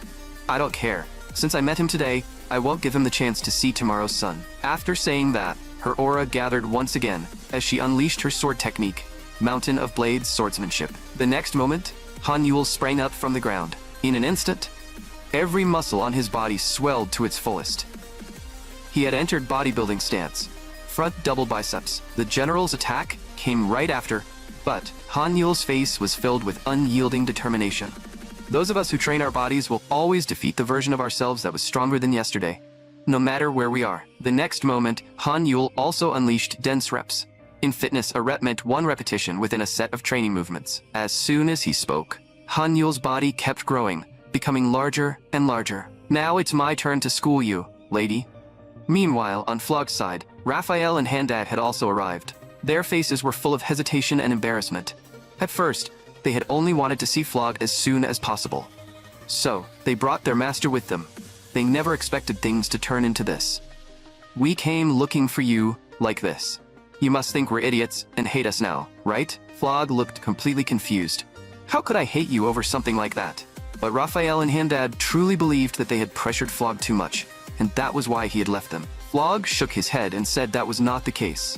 I only came here because I wanted to learn fitness. Once I finish learning, I'll go back to the village, and Lord Hanyul already agreed. Hearing this, the two instantly shook off their depressed expressions, leaving Flog confused. Could practicing swordsmanship also help people switch up that fast? But Raphael and Handad did not care what Flog was thinking. They immediately asked what he was learning here through fitness. Handad also said he wanted to experience what fitness felt like. Flog shook his head and said he had only just started learning too. Then he looked toward the old Ghoul King nearby. "Can you help me with something?" The old Ghoul King immediately nodded. Yes, I can." Flog instantly looked delighted and turned to the two of them. "Do you remember what Master said was the most important thing when we first started learning swordsmanship?" Raphael immediately raised his arm. "The lower body, correct. The exercise we're learning now also uses the lower body, especially this area. It is the squat, an exercise that effectively trains the quadriceps. Lord Hanyul said beginners should start with safe and familiar form, but to make things a little more interesting." After saying that, Flog added more weight to the barbell. The old Ghoul King grew worried at the sight. "Starting with that much weight? Are you three really brothers close enough to share the same diaper?" But Flog gave a simple smile. "It's fine. I'll spot them from behind." Meanwhile, on Hanyul's side, the general was enduring punch after punch from Hanyul. His attacks had a rhythm to them. More importantly, every time Hanyul punched, he shouted 1, 2, 3, 4. This made the general furious. "If you're going to hit me, then hit me. Why are you warning me every time you attack? Why are you holding back?" But Hanyul shook his head. "I'm not holding back." Just as the general was about to continue scolding him, Raphael and Handad's voices came from the side. The general looked over in confusion. The next moment, her face suddenly turned red. No, by this point, Raphael and Handad had already taken off their shirts, fully revealing their upper bodies. The sight made the older lady feel both embarrassed and excited. She wanted to look away, but her eyelids refused to listen. What kind of training method is that? Why is it so easy on the eyes? They are doing squats to failure. It is one type of fitness movement. But doing it like that will cause injuries. At this point, the general no longer looked as arrogant as before. "I think fitness can be added to my training program." Hearing this, Hanyul also released battle mode, but he still asked the question on his mind. "What exactly is fitness in your eyes?" Of course, it is hot, sticky passion, and the sight of people drenched in sweat while enjoying themselves. And so, the two of them reached an understanding through fitness. Soon, everyone set off on their journey toward the White Fortress. At that moment, Hanyul's gaze was drawn to the muscles on General Lewin's arms. "Your forearms are pretty strong. What kind of exercise did you do?" General Lewin said she had not done anything special. She simply practiced swinging her sword every day. "I suppose that counts as a form of training. There is something I want to ask you. You're teaching such an impressive training method to others without asking for anything in return. Are you truly fine with that?" Hanyul waved his hand. "Of course I'm fine with it.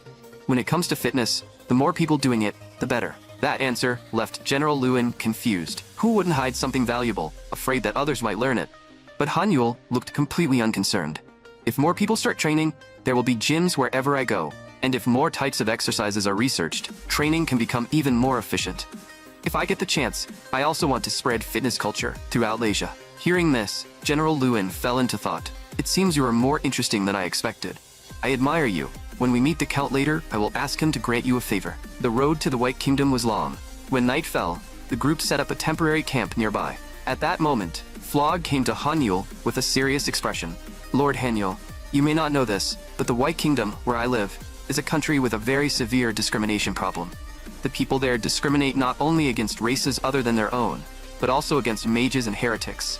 They are only friendly to their own people, especially swordsmen. Young people, like me, aren't really like that.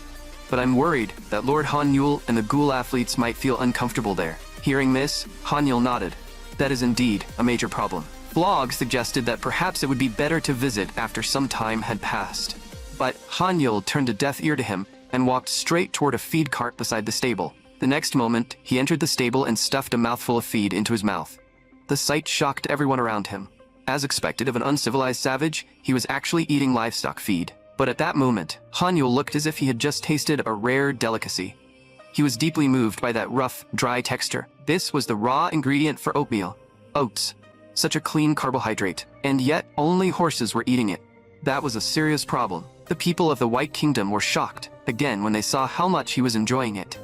A monster really was a monster. Even his eating habits were this low class. If a monster heard those words, even it would feel hurt. At that moment, the old ghoul king walked over and scolded the two of them. Then he took out his own meal. I improved your field rations a little. Try some. Looking at the food handed over by a monster, the two of them were extremely reluctant, but they could not resist the delicious smell. The next moment, they put the food into their mouths and began chewing slowly. Then both of them were shocked. A sweet flavor and a pleasant hint of spice quietly burned across their tongues. There was even a roasted aroma that stirred the hunger hidden deep inside their hearts. This familiar flavor tasted just like their mother's cooking. The two immediately gave the old ghoul king a thumbs up. The old ghoul king said smugly, "Once we get a little closer, I'll tell you the recipe, so do not say discriminatory things about monsters again." Meanwhile, Han Yul had already gone to find General Lewin. General Lewin asked curiously what he needed from her. "Do you remember saying earlier that you would grant me a favor?" The general nodded. "I've already decided." The next moment, Han Yul opened his palm, revealing a small handful of feed resting inside it. "I want to obtain this grain." General Lewin was not too confused by this. "I saw you raising cluckers earlier. Do you want to feed this to them? Of course we're going to eat it ourselves." General Lewin broke into a cold sweat. "Although this is your request, asking me to give you livestock feed to eat feels a bit awkward." "Exactly, Lord Han Yul." At that moment, the ghoul squad captain also walked over to Han Yul. "She looks like someone with real authority. How can you waste such a great opportunity on livestock feed?" The moment those words came out, Han Yul immediately grew irritated, his face filled with dissatisfaction. General Lewin chimed in. "They're right. No matter what request you make, I'll agree to it. This kind of treatment is not something just anyone can receive. I can replace the tents you live in with log houses, or give you naked guys properly fitted and stylish adventure outfits. Besides, as long as our food includes clucker chicken breast, isn't that enough? Isn't that Lord Han Yul's favorite protein?" Hearing this, Han Yul immediately felt a headache coming on. "Looks like I really need to educate you all. Eating only protein is harmful to the body, especially because it puts a heavy burden on the liver. But if you take in the right amount of carbohydrates, they can turn into glycogen and help your muscles produce explosive power. Oats, in particular, are complex carbohydrates. Since they digest slowly, they keep you feeling full much longer. They are low in calories and rich in many nutrients. Back on Earth, where I used to live, oats were even known as the king of grains. So tell me, what reward could possibly be better for the body than oats?" Hearing this, Lewin and the others fell silent, because they had absolutely no idea what he was talking about. But the ghouls were trembling with excitement. "So that's how it is. From now on, we'll start loading up on oats. We're going to grow muscles, ridiculously huge muscles." The surrounding White Kingdom soldiers watched this unfold. They gritted their teeth in frustration. Could this be the secret that allowed that demi-human to fight General Lewin? They could not accept humans losing to monsters, so they decided to eat it too. The moment Han Yul finished speaking, Flog had already started shoveling it into his mouth. Handad and Raphael watched from behind and gulped. "If even Flog is eating it, we should try it too." And so, in the next instant, a crowd gathered around the horse trough. There were ghouls devouring it like starved beasts, soldiers who did not want to lose to monsters, and of course, a horse that had been eating peacefully, only to be interrupted and left completely confused. But the next moment, everyone spat out their mouthfuls. "This tastes awful." Raphael swore he had never eaten anything this terrible in his entire life. But, while wiping his mouth, his eyes were drawn to Flog across from him. At that moment, Flog was happily munching away on the feed. "Flog, spit it out too. This stuff tastes so bad, even the ghouls spat it out." But Flog smiled brightly. "I think it tastes pretty good. It's nice and dry, and the texture isn't bad either." Han Yul saw everything. He really has a talent for eating. He'll bulk up in no time. It's honestly kind of motivating. At that moment, General Lewin also walked over. "I'm still not sure what Han Yul was talking about earlier, but since all of you seem satisfied, I'll actively persuade the Count to meet your conditions." Han Yul immediately brightened up. "General Lewin, you really are a good person." The next day, Han Yul and his group soon entered the White Kingdom. Along the way, Flog's expression remained extremely serious. "Lord Han Yul, just like I told you yesterday, this is the White Kingdom. It is the most notorious country on this continent for its prejudice and discrimination." The moment Han Yul's group stepped through the gates of the White Kingdom, the ghouls were immediately surrounded and stared at like animals in a zoo. The voices of the White Kingdom people kept reaching the ghoul squad captain's ears, making him deeply uneasy. Just then, Han Yul's large hand suddenly landed on his shoulder. "Why are you just standing there? Hurry up and strike a few poses for them." "What do you mean?" the ghoul squad captain asked in confusion. Han Yul immediately explained, "It's because you guys are too shredded. That's why they can't stop staring. Hearing this, the ghouls instantly understood. So, that's what it was. Flog stood to the side, completely dumbfounded. That is definitely not it. The next moment, the ghouls took a deep breath. Then, they began flexing their ridiculous chest muscles to the people of the White Kingdom. The sight left the citizens of the White Kingdom completely dumbfounded. They truly could not understand why these monsters looked so happy. Soon, everyone arrived at the White Kingdom Palace. General Lewin had already reported the whole situation to the White Kingdom. The Count sat high on his throne and looked down at them, asking, "So you mean after you finish teaching fitness, you will leave this place?" Hanyul immediately nodded. "And the only payment you want for the training is livestock feed?" Hanyul nodded again, then stood up and said, "It's not feed, it's oats. Oatmeal. A proper meal." But in the Count's eyes, this was nothing but rude behavior. "What a lowly race. I only allowed you monsters into the city out of respect for the general. If the general had not personally asked me, I would have had the guards stop you outside the gates." General Lewin immediately bowed and thanked the Count for his generosity. The next moment, the Count roared, "So you had better live quietly and not cause any trouble. Once you finish teaching that thing called fitness, leave immediately." Hanyul pumped his fist and replied, "No problem, Count. Once you're done with your work, you can come train with me too. I'll give you coaching lessons." The Count ignored him completely and turned away, ordering the two to leave. After the two left, the Count's face twisted with anger. These people were far too arrogant. The next moment, he collapsed back onto his throne. General Lewin's popularity was far too high. He had been worrying about how to win back the people's support. What perfect timing.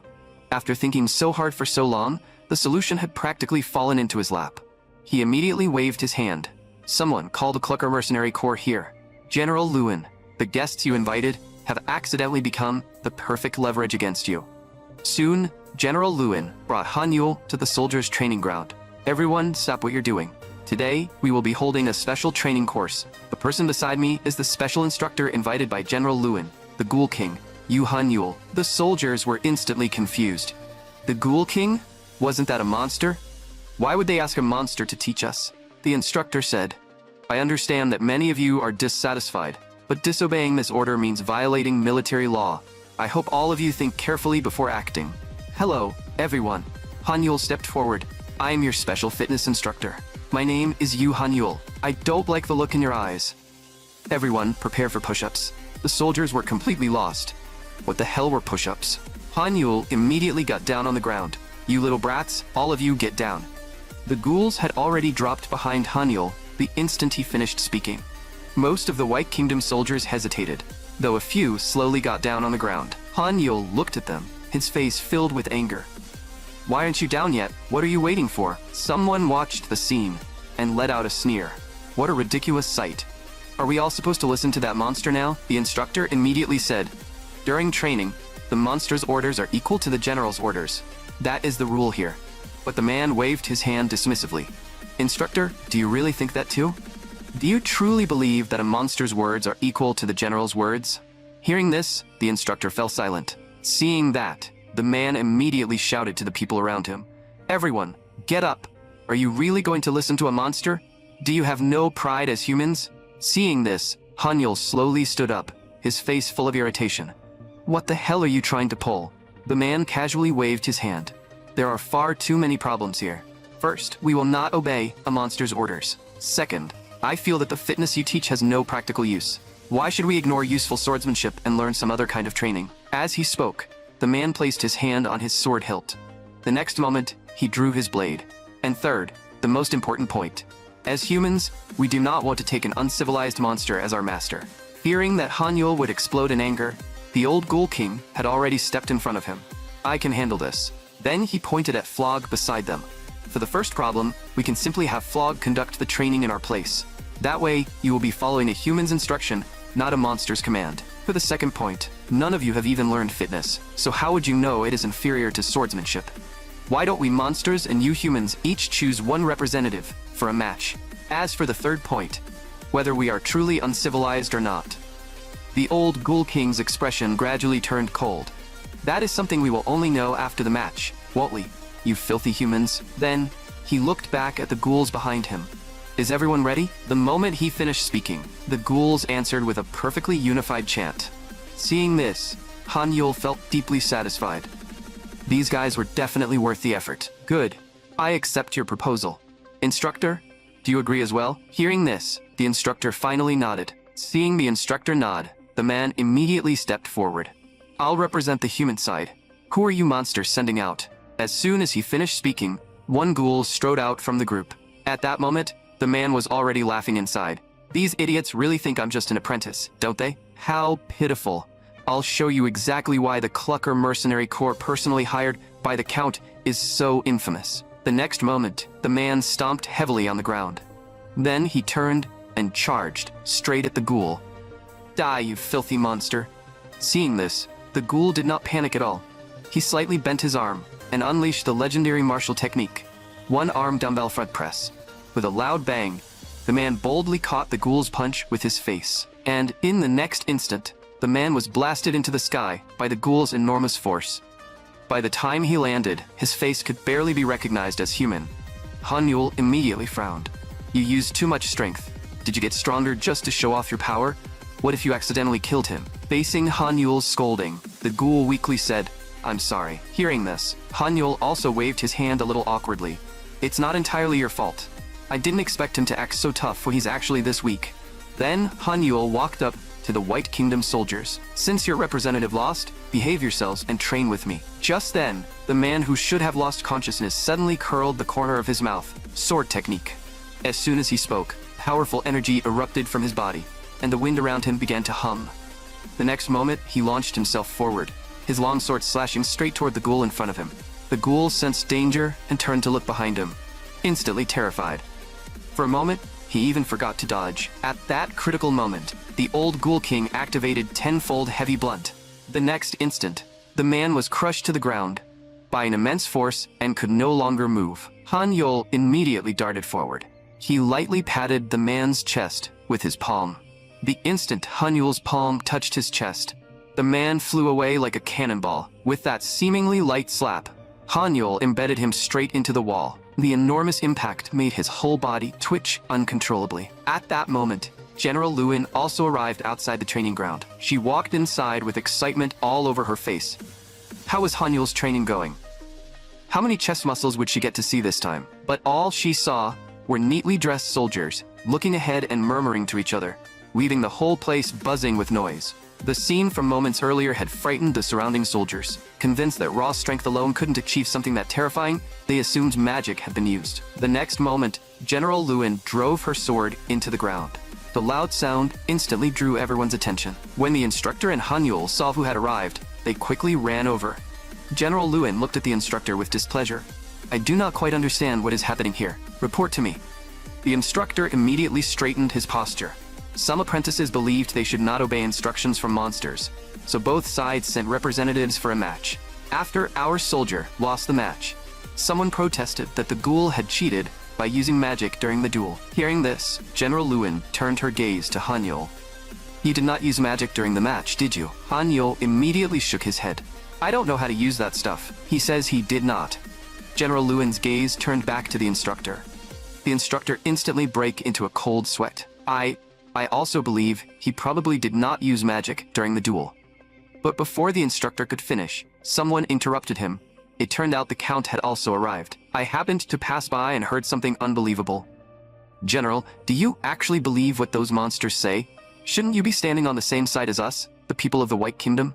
Or are you choosing to stand with those lowly monsters? Hearing this, the general immediately broke into a cold sweat. Of course I stand with the people of the White Kingdom. But the Count's face grew colder and colder. And yet, you now believe the nonsense spoken by those monsters. Just then, Han Yul walked forward. You're here for coaching lessons, right? Get off the horse first. But before he could get close to the Count, the old Ghoul King quickly pulled him back. The old Ghoul King hurriedly said, General Lewin, I believe Lord Han Yul means no harm. This should be a misunderstanding. Lord Han Yul, please stand behind me for now. After Han Yul stepped back, the Count turned his gaze to General Lewin again. You should know that I value your talents, correct? The general immediately nodded. Of course I understand. Hearing this, the Count's expression turned cold once more. But the guests you brought back have caused trouble for our nation. Not only did they harm the young apprentices physically and emotionally, they also created conflict and chaos among them. As the lord of this nation, I cannot simply overlook this matter. The next moment, his gaze turned even colder. I have decided that General Lewin will take full responsibility for this incident. You are sentenced to 2 years of exile. Hearing this, General Lewin's expression instantly turned icy. The sight terrified the Count. She isn't thinking of killing me, is she? So scary. Just then, countless voices rang out behind General Lewin. Count, you can't do this. Then let us execute those monsters instead. Please withdraw your order. Countless voices entered General Lewin's ears. The next moment, she smiled. Then she turned toward the crowd. All of you, be silent. You dare defy the Count's order? Can you still call yourselves soldiers who protect this nation?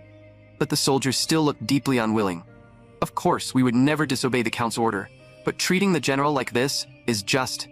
Before he could finish, General Lewin cut him off. She had thought they were nothing but brats who only knew how to discriminate. Yet now they could even talk back to the Count. It seemed they had improved at least a little. In that case, she should remove herself as their support stake first, so these young seedlings could have a chance to grow on their own. The next moment, General Lewin turned and bowed to the Count. Thank you, Count. Then I shall take your consideration as an excuse to rest, recover for a while, and return to the kingdom later. The Count nodded expressionlessly. That scared me to death. That glare from her almost made me wet myself. After that, Lewin turned her gaze toward Hanyul. I'm sorry, Hanyul. I brought you here, but I won't be able to look after you. In the end, Hanyul only smiled and said it was fine. After all, workouts did not always go according to the schedule. Seeing this, Lewin turned her gaze back to the Count. May they still continue teaching here for 3 months, according to the original plan? The Count nodded. I will honor that agreement. Hearing this, Lewin finally felt relieved. Good. At least the most basic arrangement has been set. I wonder what effect this new variable will have on these young seedlings who long for change. When I return to the kingdom, things should be very interesting. Thinking of this, General Lewin could not help bursting into laughter. The sight left everyone stunned. Had General Lewin gone insane because she was exiled? Soon, night fell. Outside the walls of the White Kingdom, a figure slowly walked out. It was the Clucker mercenary, who had provoked the ghouls during the day. At that moment, he wore a smile, his face full of satisfaction. If jobs like this came more often, he would not have to risk his life fighting goblins anymore. Since Belle likes flowers, maybe I should open a flower shop. As the man thought about it, his cheeks actually turned red, as if he were imagining something wonderful. Then he opened the pocket watch in his hand. Honey, sweetheart, wait for me just a little longer. Daddy will be home soon. But the man far away had no idea that his wife and daughter would never be able to wait for him again. Flames had already swallowed that village. The villagers, lucky enough not to be burned to death by the fire, had turned into zombie-like walking corpses, constantly attacking the surviving villagers. This entire scene was seen by a man standing on the mountaintop. As he watched it all, a sick, twisted smile appeared on his face. Then he turned around with a look of delight. Long time no see, Elige. Look, our hometown is welcoming us with such passion. After saying that, the man once again revealed a sick, twisted smile, but in only an instant, he returned to normal. Then, he extended his hand with an unnervingly gentlemanly gesture. My princess, would you dance with me? The girl named Elijah looked at the man before her and fell silent for a moment. The next second, she placed her hand in his. Then, 2 figures began dancing gracefully at the edge of the cliff. A beautiful song drifted down into the valley below, into that sea of fire that looked like hell itself. Even though Bainal had just injected countless potions into his own body, the Count's heart sank as he watched Bainal rapidly swell before his eyes. Even though he had prepared for the worst, he never expected Bainal to use his own body for the experiment. Looking at Bainal's hideous, twisted face, the Count forced himself to calm down. It seemed his condition was not very stable either. Then the Count glanced to the side, secretly alarmed. Since battle was now unavoidable, he had to deal with Bainal before anyone else could disrupt the situation. With that thought in mind, the Count fixed his eyes on Bainal before him. He took a slight step back, then activated his skill and stomped heavily on the ground. In an instant, his body appeared above Bainal's head, and he raised his sword to slash down at him. But when Bainal saw this, he simply swatted at him casually. The Count was sent flying backward even faster than he had charged in. After crashing to the ground, the Count's face was filled with disbelief. That strength and speed were simply ridiculous. But before he could regain his stance, Bainal was already charging toward him with a massive fist raised. Seeing this, the Count was shocked and immediately dodged aside. The next moment, Bainal's fist smashed into the spot where the Count had just been standing. Having successfully avoided the attack, the Count let out a breath of relief. If that strike had landed, he would have been dead for sure. The next moment, he raised his sword again and slashed down at Banal below. In response, Banal let out an angry roar, clenched both fists, and swung them toward the Count. The sight terrified the Count. He could not push off anything in midair, so there was no way to dodge this attack. At the critical moment, all the strength in his body gathered once again. He planned to activate his skill and take Banal's attack head-on. But just as the Count thought he had blocked the strike and could finally breathe, the overwhelming force contained in Banal's fists smashed him straight into the ground. In an instant, heavy clouds of dust rose from the earth. The Count sat weakly on the ground, staring at the monster before him, as his entire body trembled uncontrollably. At that moment, he could not even grip his sword. Only now did he realize he had been wrong. The monster before him was not an opponent he could handle. Even if Banal had obtained his power through improper means, that power was still far too overwhelming. Just then, a smile suddenly appeared on Banal's face. I knew that was what you were thinking. You people are always like this, shutting yourselves away, clinging to outdated ideas, and rejecting everything beyond swordsmanship. That's exactly why you've become so stupid. You have no idea what benefits the development of civilization can bring. After all this time, you have not improved at all. You're nothing but a bunch of idiots. Hearing his beloved swordsmanship insulted like this, the Count forced himself to raise his head. You know perfectly well how strong General Lewin is. How dare you be so arrogant? Banal only sneered. Of course I know how strong General Lewin is. But Count, do you know what an average is? Why don't you turn around and look at the battlefield behind you? Hearing this, the Count looked back in confusion. But the scene before him made his eyes widen in horror, and every hair on his body stood on end. Countless soldiers were being wiped out in front of him like toys by the subordinates Banal had brought. Those well-trained soldiers were completely powerless, as if they were nothing more than playthings. And the soldiers, lucky enough to survive Banal's subordinates, were immediately surrounded by endless zombies. In the end, they too would become new zombies and join Banal's forces. As the Count watched this scene, fear and rage crawled into his heart at the same time. His trained elite soldiers were falling just like that. At that moment, even the will to resist began to fade from him. Banal watched the scene and clicked his tongue in boredom. Now it's time to send you on your way. The next moment, Banal's massive fist swung toward the Count. Just then, a flash of sword light appeared and shot straight toward Banal's body. Then, a voice rang out. It turned out the Count's young secretary had arrived. His face was filled with urgency. Count, please retreat first. I will hold them off here. After receiving no reply for a long time, he turned back in confusion, only to see that the Count had already run away without even looking back. The sight froze both of them in place. Speechlessness instantly covered the young secretary's face, and in only 0.1 seconds, he had cursed the Count's entire bloodline in his heart. The next moment, Banal could no longer hold back and burst into laughter. I'm terribly sorry. I usually don't laugh, but this time I truly couldn't help it. So this is the Count you risked your life to save? But what can one person like you possibly change? Everyone, retreat. Hurry and retreat, the young secretary screamed at the top of his lungs. Although the Count had deeply scarred his fragile little heart, the young secretary quickly calmed down and began giving orders. We have already lost. Everyone, run back to the White Kingdom. Hurry and follow the Count. As long as we make it back to the White Kingdom, we still have hope. After doing all this, the young secretary turned his gaze back to Banal. As long as I am here, I will not let you take another step forward. But before he could finish speaking, Banal's massive fist completely buried him, and he never made another sound. Only a broken sword remained, proving that he had once been there.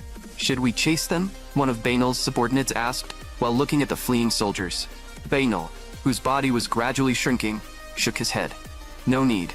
We already know where they're going anyway. That foolish Count will definitely gather everyone together again in order to defeat us. Wouldn't that save us a lot of trouble?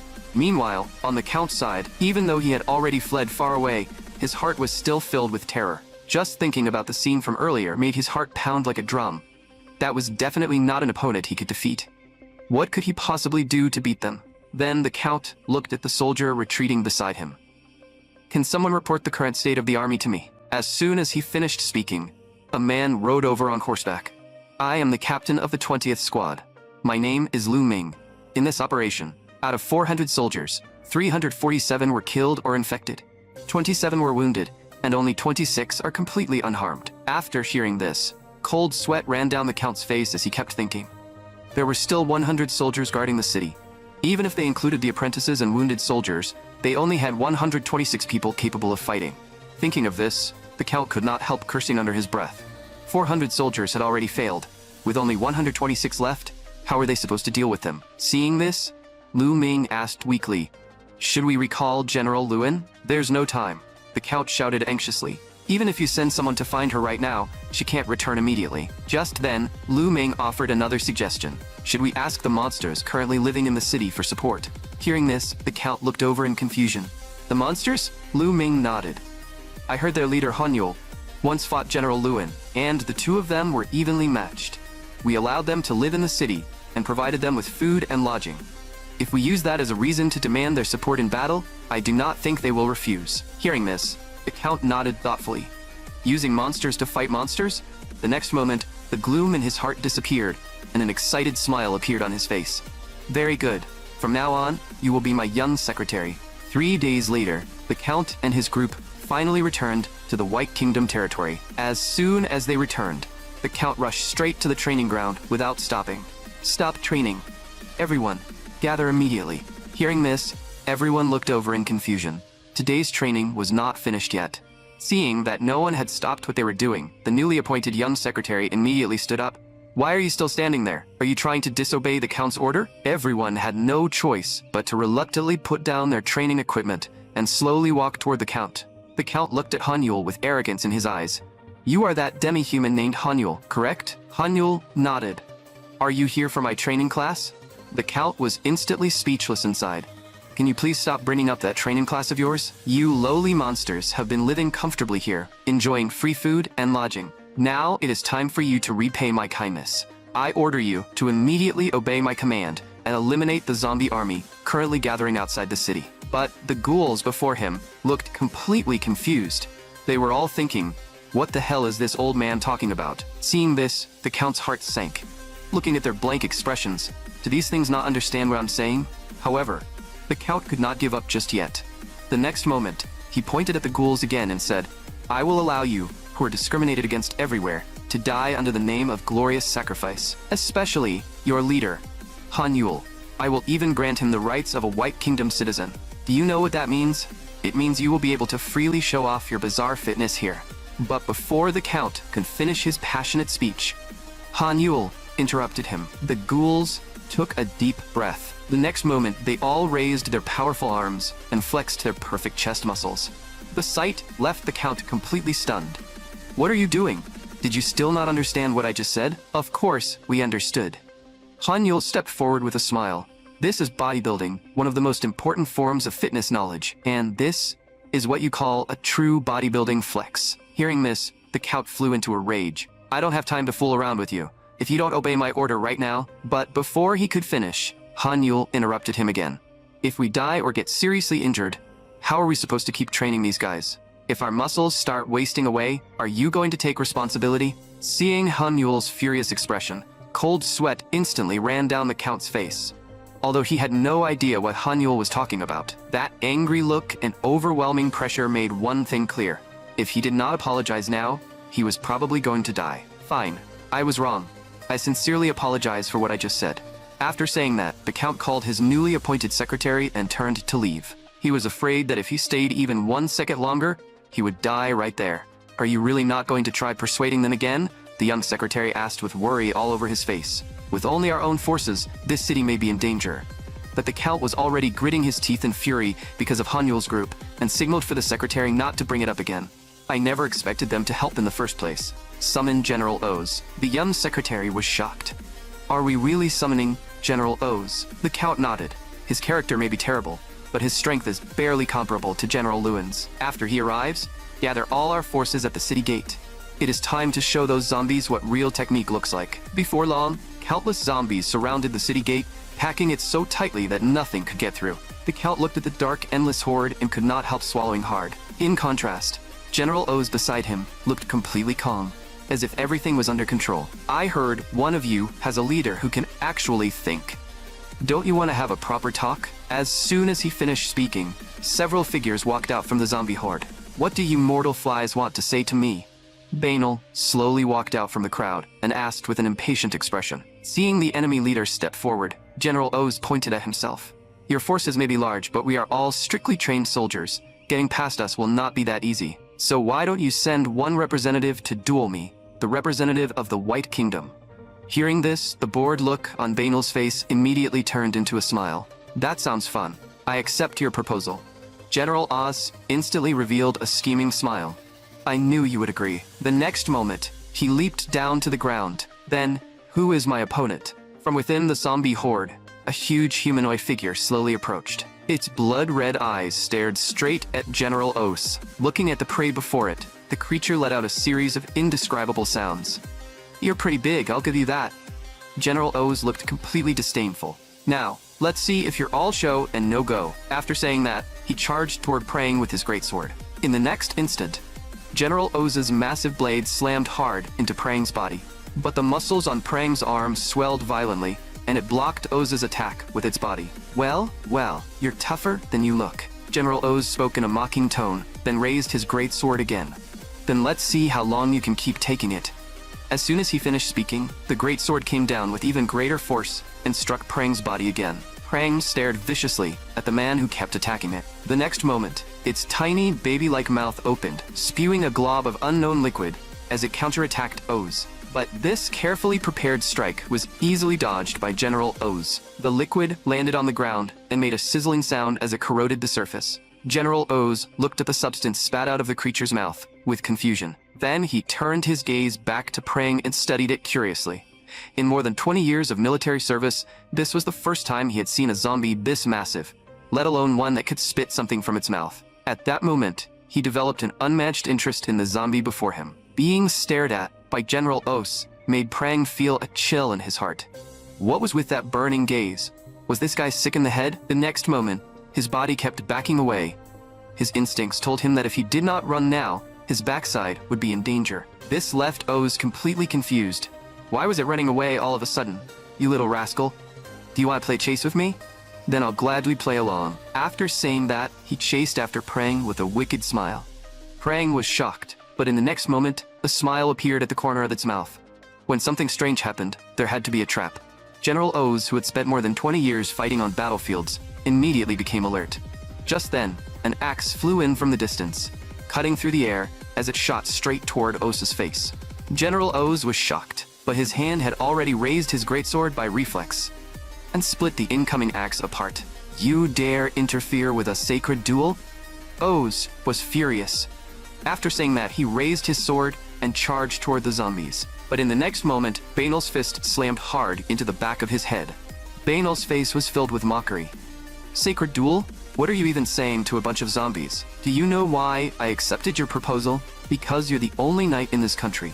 You didn't even realize you had already been surrounded by us and just stupidly chased after Prang's backside. Calling you an idiot would be an insult to idiots. In the blink of an eye, General Oz was pinned beneath Prang and beaten to a pulp. The arrogance he had earlier was completely gone, and he could only weakly beg for mercy. The sight made the Count and the others break into cold sweat. It seemed General Oz had lost too. But the truly terrifying part came next. Oz, whose face had been beaten into a swollen pulp, was picked up by Prang. Then, Prang tossed him high into the air, playing a game of toss like with a toddler. But waiting below to catch him were countless zombie mouths. And so, the zombie army gained one more zombie named Oz. There was no hope left. Watching this from afar, the Count's heart sank completely. Even General Oz was finished. Just then, Banal arrived at the city gate. Count, why don't you just surrender? If you open the gate and let us in now, I can specially spare your life. Stop talking nonsense, the Count shouted in fury. Do you think I would abandon the people of the White Kingdom and hand them over to an inhuman scumbag like you? Banal waved his hand indifferently. Looks like negotiations have failed, but that doesn't matter. I never planned to spare them anyway. After saying that, the smile on his face instantly turned cold, and he pointed toward the gate of the White Kingdom. Now, it's time for us to go in. As soon as he finished speaking, countless zombies roared and charged toward the White Kingdom gate. Fire arrows. Hurry and fire, the Count shouted anxiously. The soldiers beside him clumsily drew their bows and knocked their arrows. But the massive zombie horde was not something a few bows could stop. The young secretary, who had stayed beside the Count, was also filled with anxiety. "Count, what should we do now?" Hearing this, the Count slowly turned his head. But what he said left even the young secretary completely stunned. I don't know. I don't know either. Stop asking me." After saying that, the Count ran off. The young secretary stared at his back with only one thought in mind. Coward. You are nothing but a coward. Running away is the kind of thing only a coward does. Was the young master's flaw that he had too many useless worries? I actually think running away should be counted as your strength. After all, as long as someone runs behind you, they will probably be safe. Save me, Count. Please save me. I don't want to be someone who only runs away either. I am the one who least wants to run away. Who could understand how heavy the responsibility of being Count truly is? Have any of you ever thought about my position? But even if I am a coward who cannot properly bear that responsibility, I still want to desperately protect the people who matter. Han Yul, please save us. I was wrong. I should not have looked down on fitness, and I should not have underestimated you. I'm sorry. Even if you want to kill me, that's fine. I only ask you to protect my citizens and my soldiers. Please help this country. I'm begging you. The Count groveled helplessly on the ground. Then, Han Yul's voice reached his ears. You suddenly rushed in here. What kind of nonsense are you talking about? Helpless and confused, the Count raised his head. All he saw was that man's powerful back. I don't really know what nonsense you were saying just now, but I can take it as you saying you want to start fitness, right? I'm not interested in your life, but I won't go easy on you when it comes to your personal training fees. Prepare yourself. After saying that, Han Yul led the ghouls toward the city gate. Behind them, the Count stared at Han Yul and his group as they walked away, completely confused. He truly could not understand it. Earlier, they had looked like a bunch of uncivilized fools, yet now, somehow they seemed so tall, powerful, and badass. Soon, Han Yul and his group marched out of the training ground in a grand formation. But the situation was urgent. Han Yul ordered the ghouls to run there using interval training. The next moment, the ghoul group began a high-intensity sprint. This exhausted the old ghoul king until he was panting like a dog. He looked at the massive group charging ahead of him and felt helpless inside. Did these undead really not know what it meant to respect the elderly and care for the young? Meanwhile, on the other side, the ghoul group had already broken through the city gate. A mother shut her eyes tightly and held her child close, waiting for death to arrive. The next moment, countless chaotic noises rang out. It turned out Han Yul had arrived with the ghouls. The child opened his eyes curiously, and the scene before him left him completely awestruck. After clearing out the zombies, Han Yul continued rushing toward the city gate. If I learn swordsmanship, can I become as strong as them? The child asked while watching Han Yul's group leave. The woman looked at Han Yul and the others from behind, then shook her head. That was not swordsmanship, my child. After the war ends, let's ask them together what kind of skill that was. Soon, Han Yul arrived near the city gate. The dense zombie horde before him filled his eyes with concern. Are these zombies? Their bodies look seriously dehydrated. Just then, the old ghoul king also arrived. After doing what felt like a lifetime of exercise in one day, he was already exhausted like a dog. Panting heavily, he explained to Han Yul, their race is called zombies, but they have no intelligence left now. Nothing but surplus flesh. You can treat them as moving dead bodies, so there is no need to feel guilty when attacking them. After saying that, the old ghoul king asked Han Yul how he planned to deal with them. Hearing this, Han Yul looked toward the city gate. Perfect. They're pouring in through the entrance right now. The next moment, his chest muscles began bouncing violently. Why don't we use our chest muscles to push them back? Hearing this, the old ghoul king fell silent. Was this really a battle strategy that a carbon-based life form could come up with? What does your silence mean? Do you have a problem with my method? You can say it if you do. You know I'm very democratic. The old ghoul king immediately waved his hands in panic.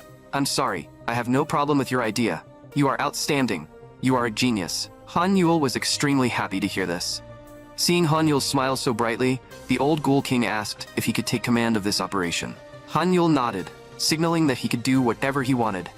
After that, he joined the battle. After receiving supreme command, the old ghoul king immediately became smug, unable to stop the smile from spreading across his face. But soon, he calmed down again. Now is not the time to get carried away. Everyone, split up. Team 2, go protect the citizens in every corner of the city. Teams 3 and 4, climb the walls and assist the human soldiers in fighting the zombies. Team 5, help Lord Han Yul push the zombies back outside. After saying that, he looked toward Han Yul. At that moment, Hanyul alone had already blocked a crowd of zombies outside the gate. There was no need for Team 5 at all. The old Ghoul King was not surprised by this. After all, that was Lord Hanyul, the man with a brain inside his muscles, and he was absurdly powerful. Just then, a sudden voice interrupted the old Ghoul King's thoughts. It turned out the Count had also arrived. He shouted anxiously, ordering everyone to block the city gate. Even if Lord Hanyul pushes the enemies back, if even one zombie slips through a gap, the entire city will be in danger. But the young secretary weakly said, the gate has already been smashed apart. There is nothing left to block it with. Hearing this, the Count was shocked. But just then, everyone heard Flog's voice. Flog and several ghouls were carrying a massive sphere toward them. Hanyul's name was written on it. It was the dumbbell ball Hanyul used for training. Everyone was stunned. This was what General Lewin called lacking talent? How could he even carry something that huge? Seeing this, Hanyul nodded with satisfaction. This kid had finally learned a proper lunge squat. Flog, you guys go on ahead. Just then, one of the ghouls carrying the dumbbell ball suddenly spoke. My quadriceps are about to give out. I can barely lift my legs anymore. Flog was shocked. No, senior, the gate is right in front of us. You have to hold on until the end. The ghoul was covered in cold sweat, but he still forced a smile and pushed himself to keep up with everyone. I know you're thinking about your senior, but if I overtrain, I might get injured. And if I get injured, I won't be able to train tomorrow. Leave me behind and keep going without me. After saying that, the ghoul could no longer hold on and collapsed to the ground with a thud. Senior, Flog shouted anxiously as the pressure suddenly increased. If you do this, how are the rest of us supposed to carry it? Flog was instantly crushed by the suddenly increased weight until he could barely breathe. But the next second, his vision suddenly became clear. Why did everything suddenly become clearer? It turned out the old Ghoul King had arrived and activated Heavy Blunt. Even so, although the original 100-ton weight had been reduced to 10 tons, the exhausted group was still crushed until they could barely breathe. Keep going. You can do this. The old Ghoul King encouraged them while maintaining his skill. You've already come this far. Are you really going to give up halfway? Can you live with yourself? If you quit now, stand up. I believe you can stand up. I absolutely believe you can do it. Flog and the ghouls finally carried the dumbbell ball to the city gate. They looked at one another and smiled, their eyes filled with recognition for each other. Hanyul saw everything from the front and smiled with satisfaction. People who refuse to give up really are badass. The old Ghoul King stepped forward once again. Everyone except Team 2, take Lord Hanyul's place and push the zombies back. As soon as he finished speaking, countless ghouls sprang into action. Are we doing this right? One ghoul asked Hanyul while pushing the zombies back. Hanyul reminded him, engage your glutes a bit more. The moment Hanyul said that, the ghoul's glutes began firing intensely. At that moment, the young secretary on the watchtower reminded everyone, do not let the zombies bite you. Once you are bitten, you will become one of them. The young secretary had barely finished speaking when, with a sickening crunch, a ghoul was bitten by a zombie. I can feel something hot pouring into me. In an instant, the zombie toxin spread through the ghoul's entire body. The next moment, that ghoul seemed to go berserk. He threw his head back and howled wildly. Stop acting. We're already undead. How would we even get infected? Is this fun? Do you want to act it out too? The young secretary was left completely speechless. Were these ghouls actually enjoying themselves? Meanwhile, on Hanyul's side, a massive group of zombies suddenly rushed in. They stared at Hanyul's shining muscles, as if they had found their ultimate purpose in life. The next moment, they bit down hard on Hanyul's shoulder. But Hanyul's body was completely unharmed, and even several of the zombies' old teeth shattered. This is seriously worrying. Do none of you take calcium? Then, Hanyul casually threw out another light punch, and the zombie died on the spot. From a distance, Banal took in this entire scene. Aren't they demi-humans and ghouls? Why are they helping humans? The next moment, he pointed at Hanyul's group. You lot, go. As soon as he finished speaking, giant zombies and hounds charged toward Hanyul's group.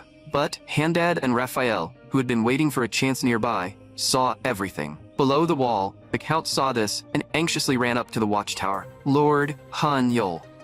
He is the mastermind behind this entire incident. But the dense zombie horde blocked Hanyul's view. I can't see anything. Keep moving forward and you'll see him, the Count shouted.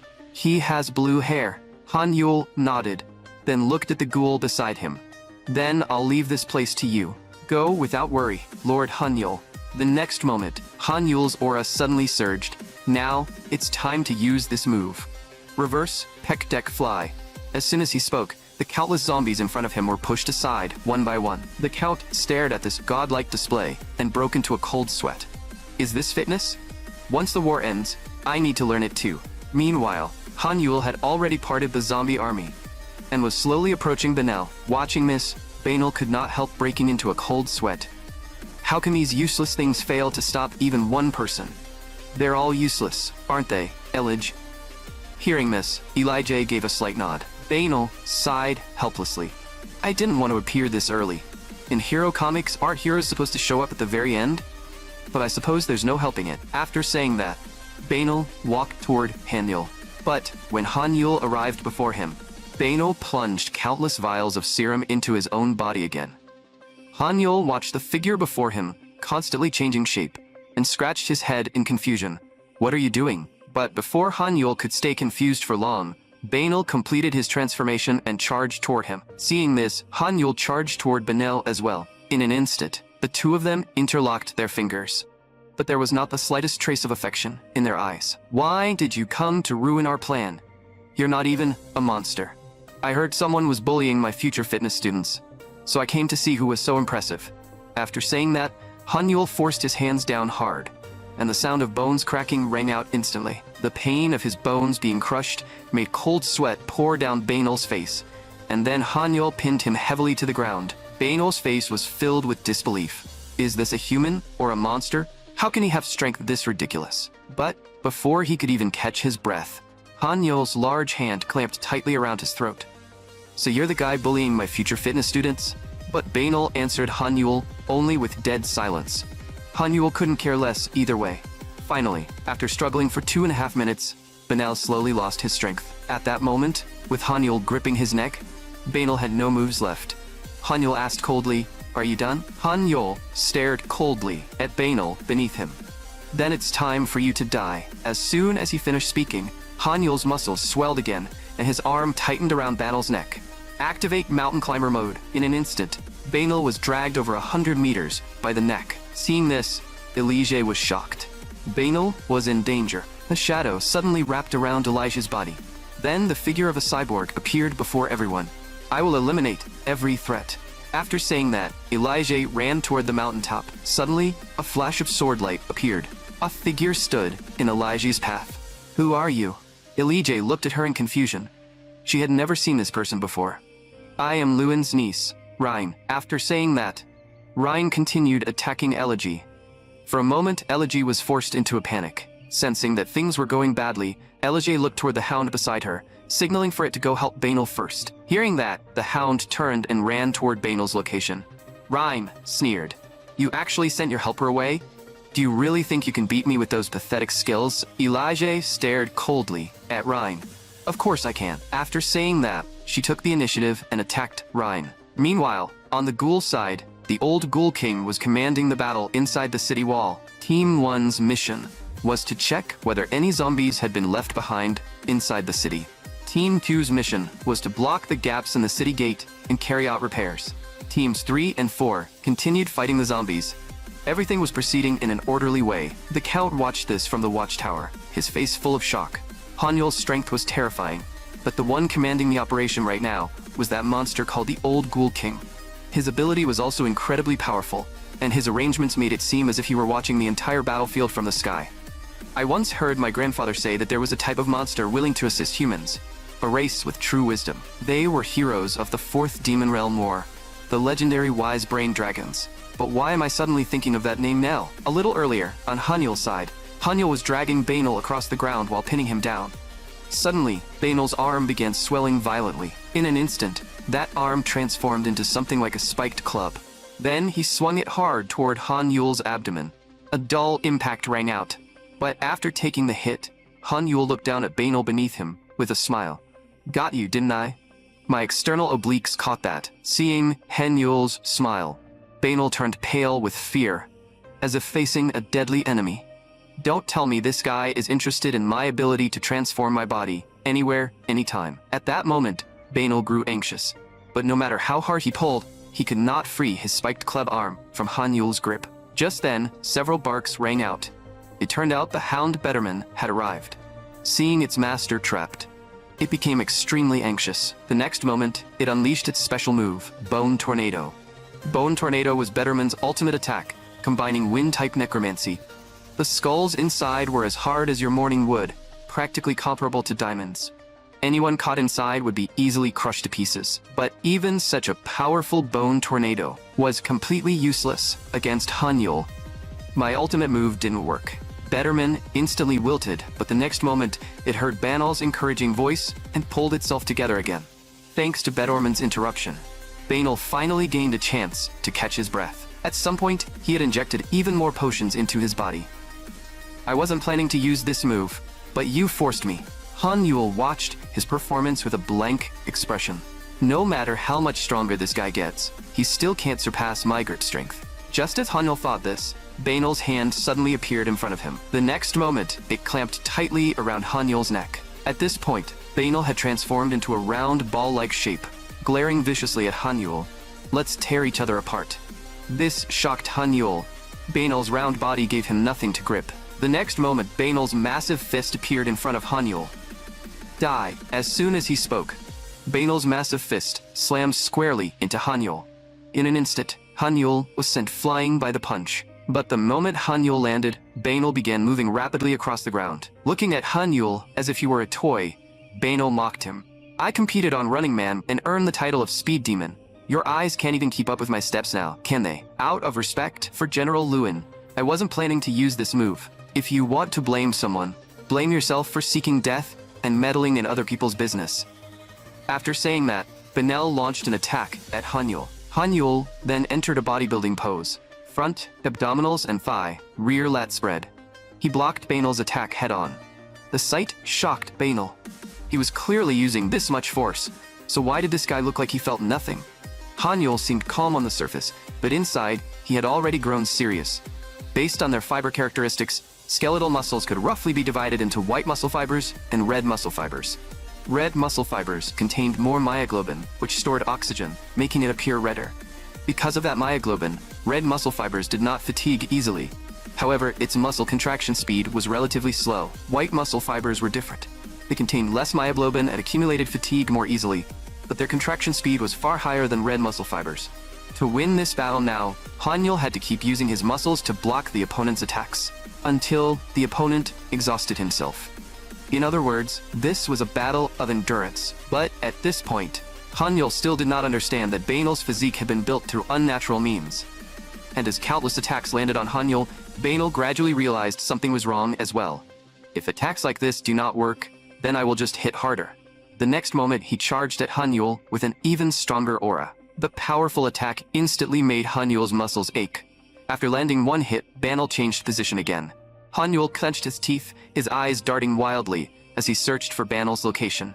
The instant he sensed Banal was about to attack, he used another bodybuilding movement, the bench press. With a thunderous boom, their clash made the earth tremble. Hanyul gritted his teeth and forcefully pushed Banal away.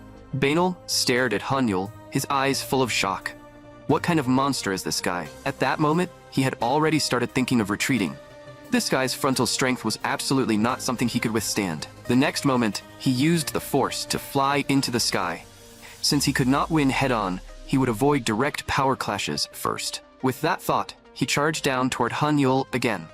Hanyul watched Banal keep moving around him at high speed, completely speechless. When is this guy finally going to get tired?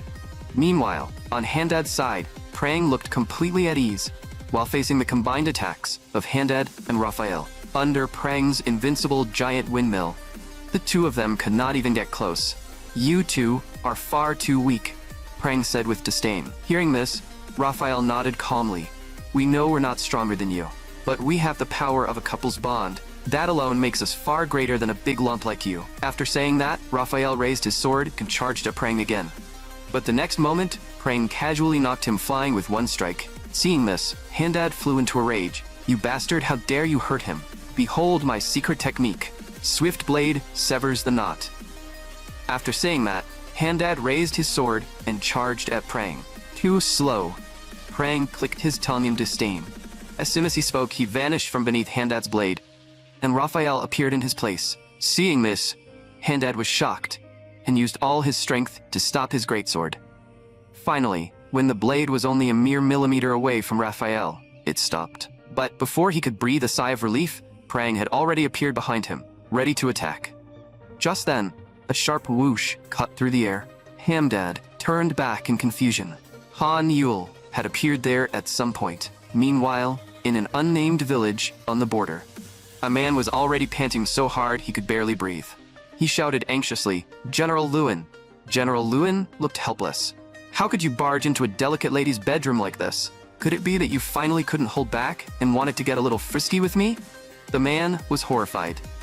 General Lewin, what exactly do you usually read? There's no time for jokes. The White Kingdom is in danger. Something terrible has happened, and we urgently need your support. Hearing this, Lewin waved her hand indifferently. A little thing like that can be handled by the army. I thought it was something serious. Are you really sure you don't want to get a little frisky with me? Normally, they could handle it, but I heard the leader of those zombies is named Banal. Hearing that, Lewin burst into laughter. Looks like Banal's luck is terrible too. The man asked curiously, "What do you mean?"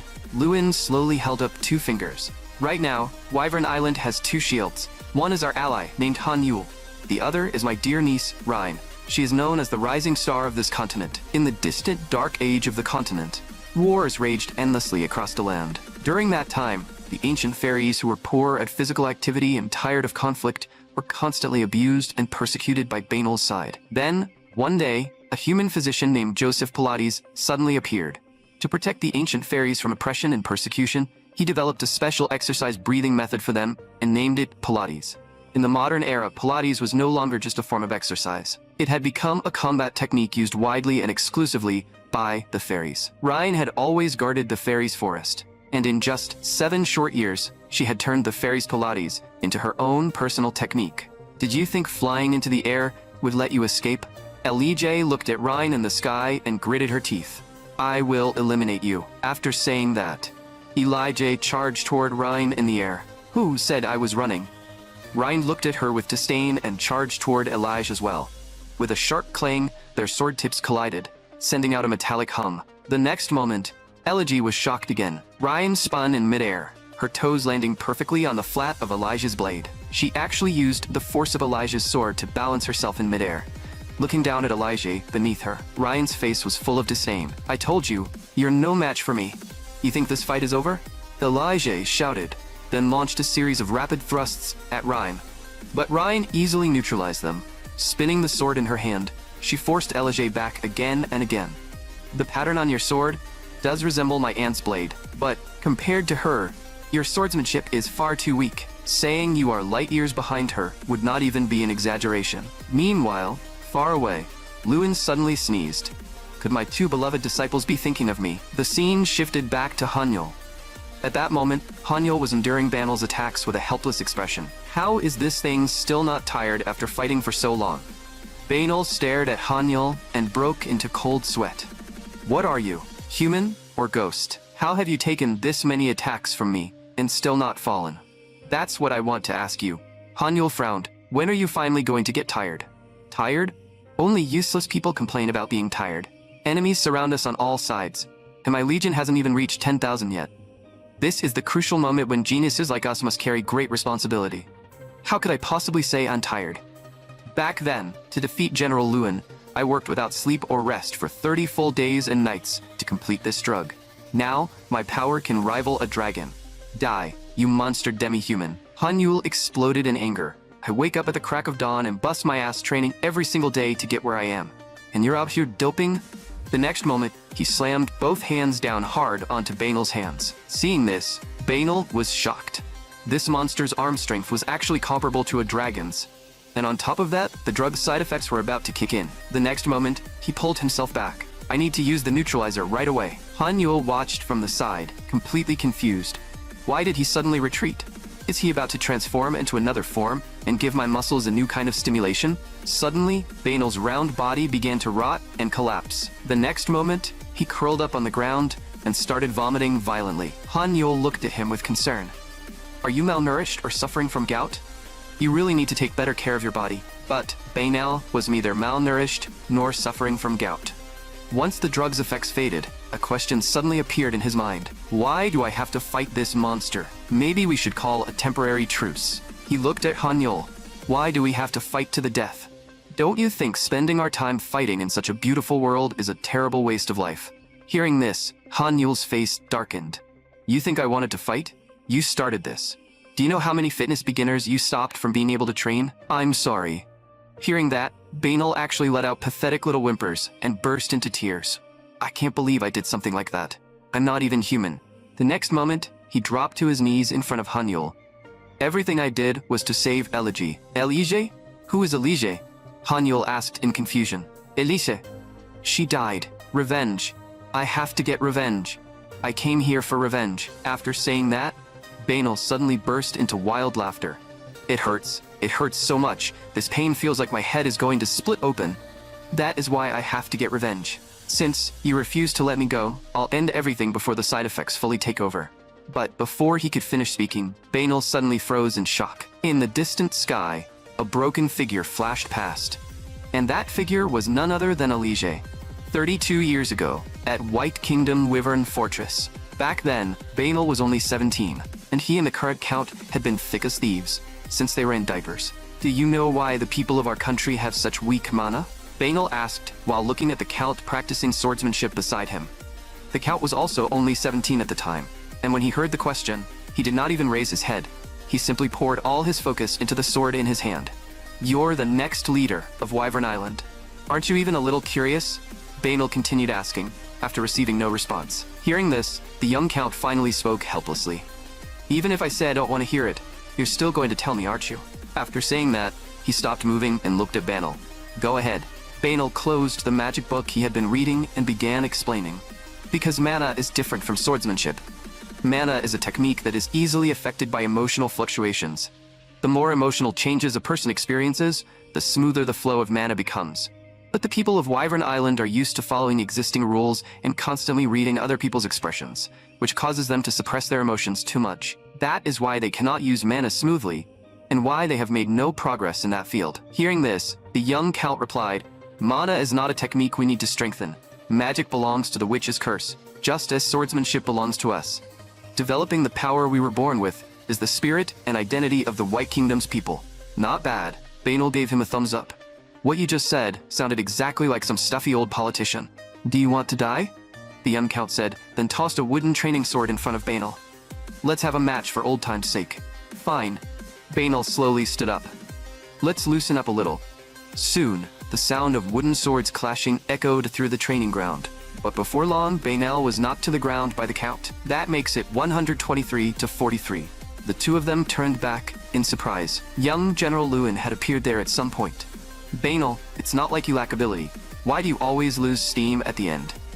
Hearing Lewin's question, Banal slowly stood up and replied, because swordsmanship is just too boring. That is because you have not reached our level yet. Once you reach our level, you will understand how interesting swordsmanship truly is. Look at our future lord. He is clearly enjoying it, but the young count actually thought swordsmanship was boring too. Just then, a voice suddenly rang out and interrupted everyone. I actually think it's because they're too weak. The two of them were shocked. Who dared to say something so arrogant here? I brought her here. General Lewin stepped forward and said, I haven't introduced her to you yet, have I? She will be your sparring partner for today's sword training. And she is also my star pupil. Elie looked at the two of them. Although she had a smile on her face, her tone was full of disdain.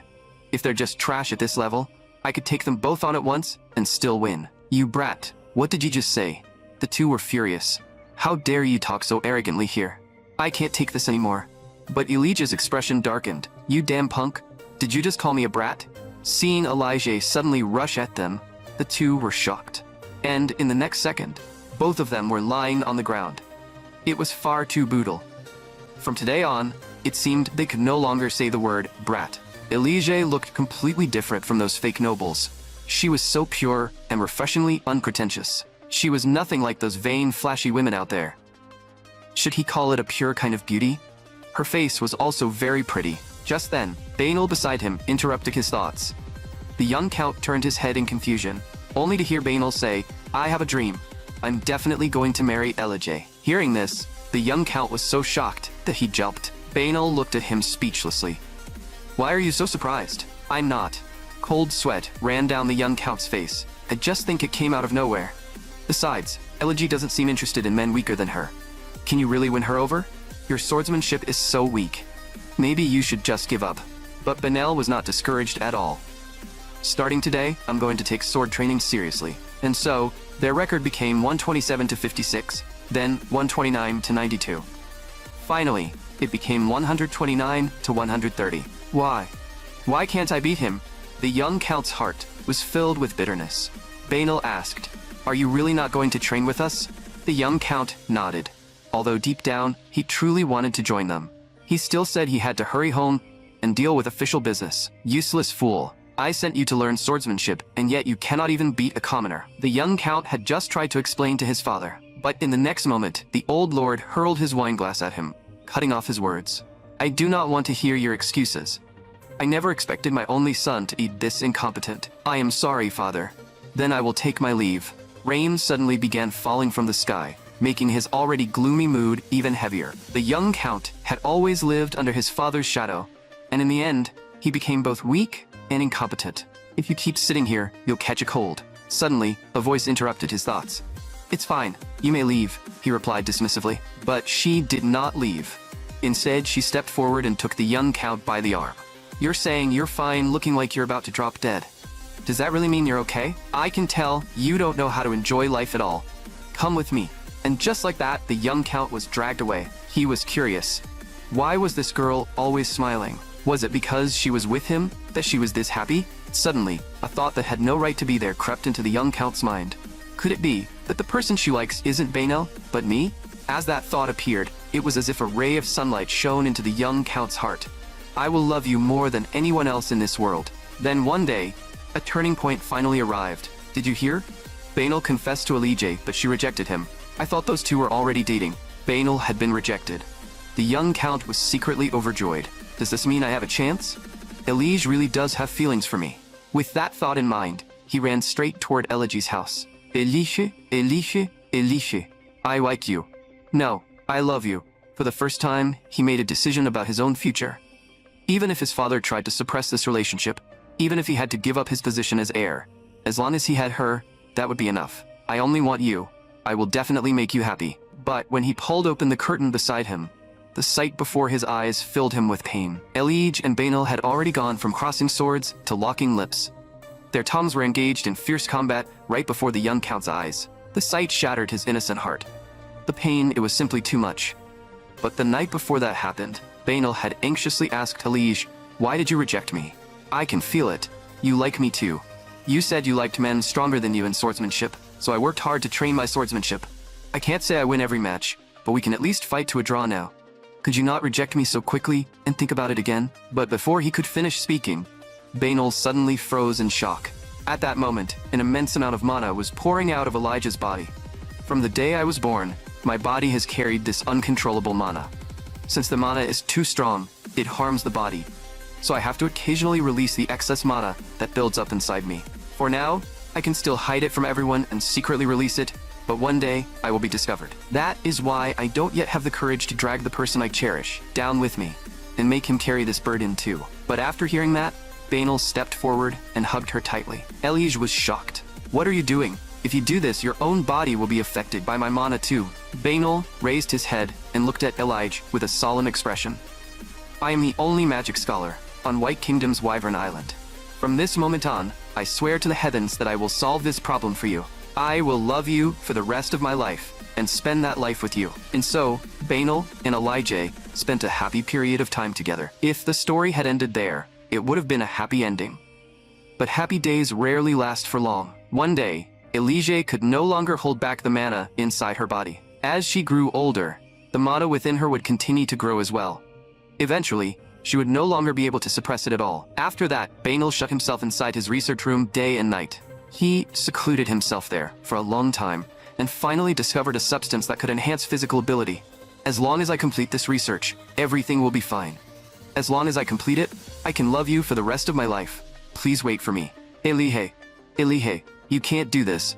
Why are you doing this? Elige, didn't we love each other? Why are you treating me like this? Weren't we happy together? Elige froze when she heard that. That was not what I meant. If I gave you the wrong idea, I'm truly sorry." After saying that, she raised her hand, which was covered in mana, and looked at the young count. "Even if we truly ended up together, could you wholeheartedly love someone like me? Someone who has no choice but to use magic, and will eventually be branded a heretic? You knew about my situation long ago, yet you kept pretending nothing was happening." "I always knew. You followed me several times," the young count anxiously interrupted Elige. "That was because back then, I didn't have the courage to defy my father. But now even now, I still don't dare." And just like that, the young count ran away, filled with misery and emboldened by liquid courage. He went to his father to complain. After that, Wyvern Island faced an unprecedented drought. The cracked land left Wyvern Island's rice fields completely barren. The water in the ditches nearly dried up, and even the cows could no longer produce milk. The people went to the Lord, hoping he would stand up and make the heavens drop even a little rain. Inside the castle, the Lord quietly watched those people. If rain could fall, that would naturally be good, but he was not a god. How could he possibly make rain fall? The young count asked his father worriedly how they should handle this matter. But the Lord was not panicked at all. He had seen situations like this far too many times. "They are not truly blaming me. They simply want someone to vent their anger on, someone to carry the blame for the heavens refusing to rain. In other words, they just want a scapegoat.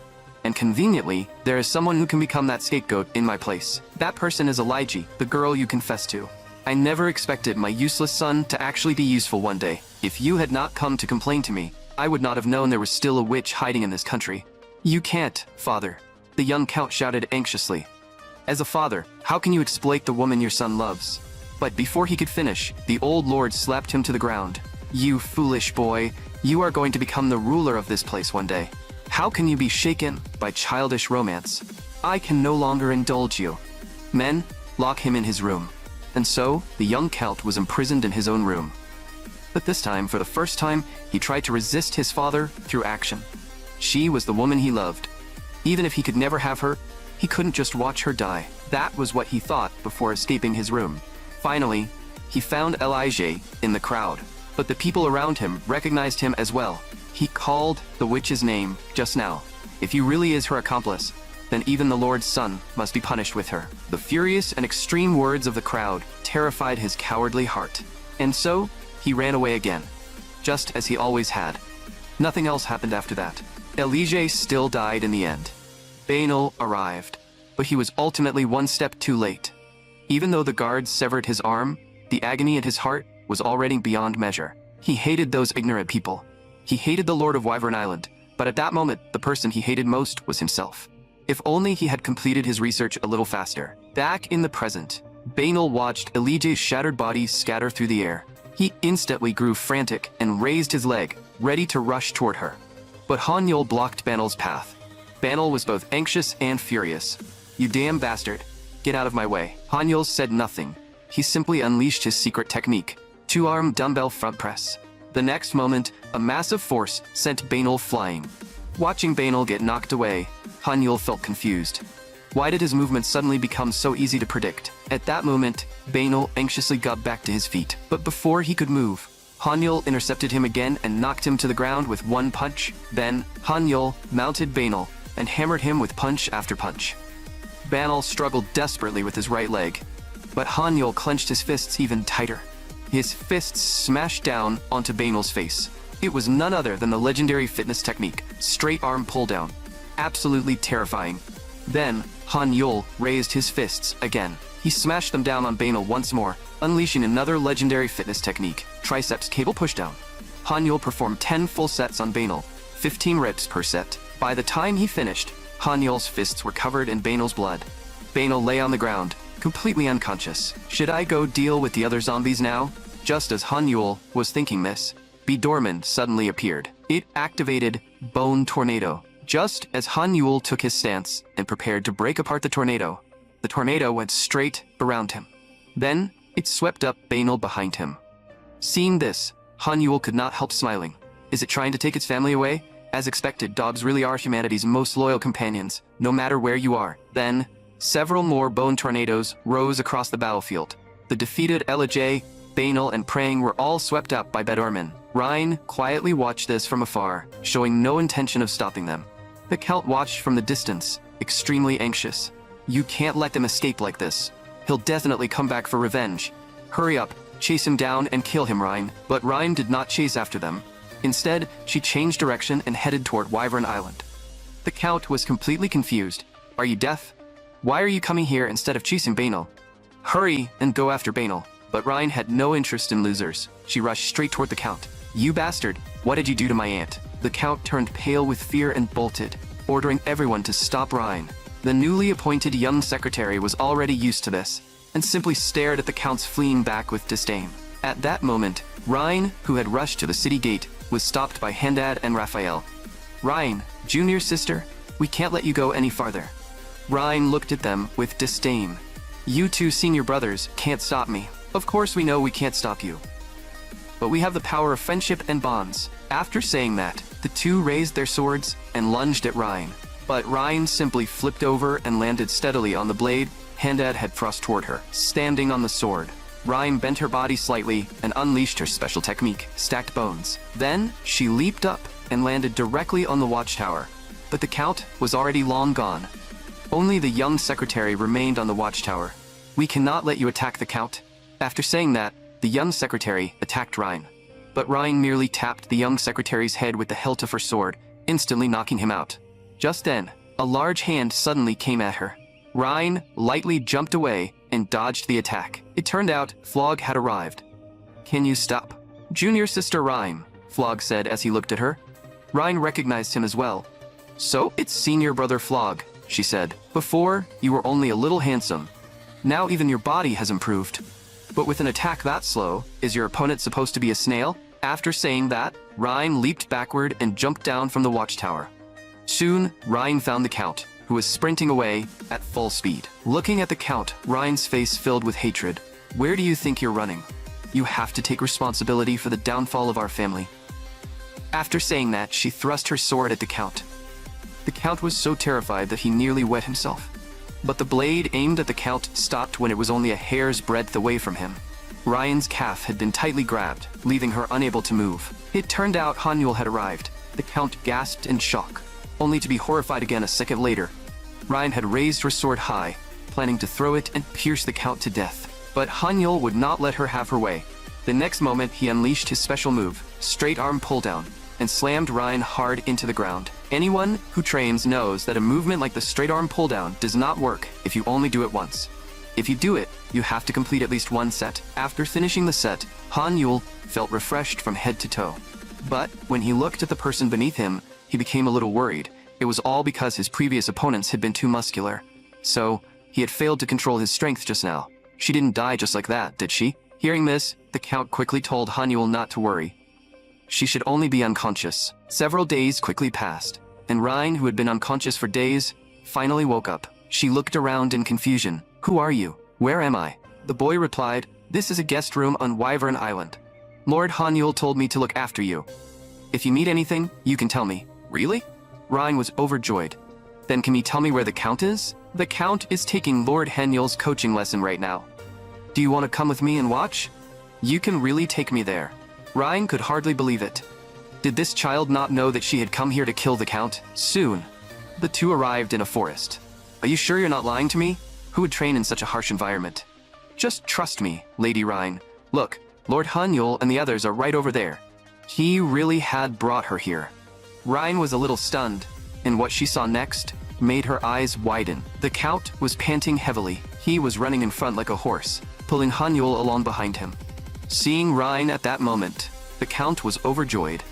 Didn't you say you were going to kill me? Ryan, come on. But after waiting and receiving no response, the Count immediately grew anxious. He turned his head to look. Ryan was already radiating sparkling little stars. It seemed she really was General Lewin's niece. Soon, the Count and the others finished their training. After that, the Count gathered the internal affairs officers and Hanyul's group to begin handling the incident. Since all the key people are here, let us begin the discussion. The internal affairs officer immediately stepped forward. First, due to Banal's attack, most of our nation's main soldiers died on the battlefield. To address the decline in national strength, we summoned General Lewin, who had been exiled to the border. However, she refused because she had urgent matters to handle. After saying that, he looked at the Count. Who should be held responsible for this loss? The Count waved his hand. Let's demote Handad and Raphael as punishment. How does that sound? That is a wonderful idea. Count, you truly are a genius. Next, let us discuss the second matter. After seeing Han Yule's performance, many citizens have gone to the training center, saying they want to start fitness. Therefore, we have formed a bodybuilding fencer guard unit. We have decided to appoint the ghoul athletes as temporary training commanders. Does everyone agree? This is a good thing. So of course we agree. Lord Han Yule, thank you very much for helping protect our nation's defense. Hearing this, Han Yule waved his hand, signaling that there was no need to thank him. Then, he slowly stood up and walked toward the Count. Seeing Han Yule approach him with a dark expression, the Count broke into a cold sweat and said shakily, Lord Han Yule, if you have any complaints, you can tell me. We can discuss. The next moment, Han Yule kicked the stool the Count was sitting on and shattered it. The Count was completely confused. Did I do something wrong again? Why do you look so angry? Hearing this, Han Yule gestured to the ghouls beside him. Aren't you taking my training class? Why are the rest of us holding an isometric squat while you're actually sitting on a chair? Fine. I understand. At that moment, tears flowed from the corners of the Count's eyes. We need to finish this discussion quickly. Summarize every matter briefly and speed things up. As expected of a Count who got tormented every day, he adjusted his mindset incredibly fast. The internal affairs officer stepped forward. Next, the third matter concerns Rhine. Although Rhine is suspected of attempting to assassinate the Count, considering the current state of the nation and her existing grudge against the Count, we have decided to reduce her punishment. However, according to the law, we will revoke Rhine's citizenship on Wyvern Island. At that moment, the Count stared at Rhine, his eyes gleaming with hope. I know you hate me deeply. If you are dissatisfied with this sentence, say it loudly, right now. I can still give you the right to kill me. No, actually, please hurry up and kill me already. The internal affairs officers fell silent. Why is he begging for death? Then everyone turned their gaze toward Rhine. Hearing this, the Count instantly grew angry. How can you give up so easily? It was only one failed assassination. A useless person like me has no right to lead this country. I now grant you the authority to judge my crimes. I don't care who does it. Someone hurry up and sentence me. Han Yule froze when he heard this. Do you mean you want to reduce your official work hours and focus on exercising with me? That's actually a good idea. You're really catching on. Meanwhile, the internal affairs officers were watching closely from the side. After this incident, the Count's power had been weakened by more than half. It felt like they could obtain the Lord's position with just a flick of their fingers. Han Yule never expected these people to be so thoughtful, all for the sake of giving the Count more time to exercise with him. He was immediately moved. I've decided, no matter which of you takes over as Count, I will do everything I can to help strengthen your body. Thank you, Mom. I'm so glad you didn't give birth to me into the Wyvern Island heirs family. As expected, the Count himself is the most suitable person for this position. Keep going, Count. Please stop talking. The Count was close to tears. Let's just continue discussing the next matter. In the following discussion, the Count agreed to make the exercise equipment Han Yule wanted. However, with Wyvern Island's current technology, they could not produce the equipment Han Yule had in mind. But they had heard that the Earth Spirit King Behemoth had the ability to make it. The problem was that no one knew where Behemoth was. Just then, Rhine stepped forward. I know about this. While I was learning Pilates, I lived with the fairies, so I naturally learned how to communicate with spirits. Great. Han Yule was instantly overjoyed. Then, can you take me to find Behemoth? Rhine nodded. That's a small matter, but can you lend me your strength and help me get revenge? The Count was shocked. Didn't I already kneel down and beg you to kill me? I'm not talking about you. I mean the people who killed my entire family. The Black Magic Corps Oakless. The scene shifted to another location. At that moment, Banel was inside an unknown cave, constantly explaining something to the two people in front of him. I really won't fail again next time. This time, there was truly a major variable. But that lord must be very disappointed in you now, right? As expected, things would be better without Elijah, wouldn't they? Just moments earlier, Banel had raised his massive fist. You dared to attack Elijah. I'll slaughter every last one of you. Before he even finished speaking, he charged at the Scarecrow with his fist raised. However, the Scarecrow easily blocked that thunderous strike. Seeing Banel lose control in rage, the Scarecrow and the other companion showed no tension at all. Instead, they let out mocking laughter. Look at you, going berserk. How ridiculous. One of them even declared coldly, I've decided. I'm going to eliminate Elijah. At that moment, Banel quickly injected several more vials of serum into his body. In an instant, His arm swelled again, and he slammed it toward the scarecrow with tremendous force. A thunderous boom rang out, kicking up clouds of dust. But within the smoke, the two companions quietly turned into a mass of thick, viscous rainwater. No matter how wildly Banal attacked, he could not harm them in the slightest. Listening to Banal's futile roars, the two kept laughing mockingly. Banal knew very well that he was no match for them, so he gathered all his strength and unleashed one final heavy strike. Then, using the thick smoke as cover, he fled the cave in panic. That lord truly foresaw everything. He must have predicted Banal's betrayal long ago, and that was why he expelled him. He paused for a moment, then asked, "What are we supposed to do about the research logs Banal left behind?" The scarecrow glanced sideways at him. "Those research logs belong to me." Hearing that, the girl let out another scornful laugh. "So many people in the group are eyeing his research results. Do you really think you can take them for yourself?" Right then, a sudden sound came from the sky and interrupted their conversation. The two of them looked up in confusion. A shadow dropped over them, followed by countless sharp streaks of sword light. In the next instant, the two of them were completely surrounded by a dense storm of blades. General Lewin had arrived just in time. "Looks like I'll be cutting down quite a bit of straw today," Lewin said in a cold tone. When the scarecrow saw that his body had actually been sliced apart, he gritted his teeth in rage and instantly unleashed all his energy, activating his secret technique, Rotten Gloom. Then he launched a fierce attack on General Lewin. But Lewin merely shifted her body slightly and easily avoided the fatal strike. The trees behind her were not so lucky. In the blink of an eye, they all withered into lifeless husks. After dodging the attack, Lewin drew her sword without hesitation and rushed straight at the scarecrow. By then, the scarecrow had already used magic to enlarge his body. He raised his scythe high into the air and brought it down at Lewin with a violent roar of wind. Lewin remained perfectly calm and blocked the blow with ease. In my country, when people want to show respect to their ancestors, they clear the weeds in front of their graves. Lewin kept attacking the scarecrow as she spoke. "Isn't that custom kind of ridiculous? It's a tradition from hundreds of years ago, and people still insist on keeping it alive. But if you asked me to abandon that custom, I honestly couldn't do it. I guess I'm just a stubborn traditionalist at heart." As soon as she finished speaking, General Lewin leaped into the air. In the next moment, she unleashed her secret art. Old monk draws the sword. Elsewhere, the Count wore an expression that screamed, "Live or die, whatever." He kept swinging his sword non-stop, desperately clearing away the weeds in front of him. "I told you to stop cutting the grass," Ryan said in annoyance. "The spirits are going to get upset." But the Count paid her no attention at all. "I have to make sure Lord Hanyul has a clear path ahead of him." At that moment, Hanyul walked over and gently patted the Count on the shoulder. "I appreciate the thought, but I'm fine. You should fall back and keep moving forward with walking lunges." Then he turned to Ryan. "Are you sure this is the right way? I feel like we've just been walking in circles this whole time." "This is the place. I'm sure of it," Ryan said firmly. "The path of the heart isn't the same as an ordinary road." "Oh, you're right." Hanyul crouched down and patted the ground beneath his feet. The next second, he lit up with excitement. "This soil is really soft. It feels perfect for jump squats. All right, let's start with 20 jump squats." Meanwhile, Ryan stood nearby, focusing her mind and sensing the spirits. As she gradually emptied her thoughts, she could feel the birds singing in the forest, the rustling of leaves in the wind, and even the delicate sound of flower buds quietly blooming. Guided by that presence, the spirit path slowly began to reveal itself. "Good work. Now let's do 40 more." "How many did I just say?" Hanyul asked. The ghouls immediately shouted at the top of their lungs, 40. "Too quiet," Hanyul roared. 60. "Ready."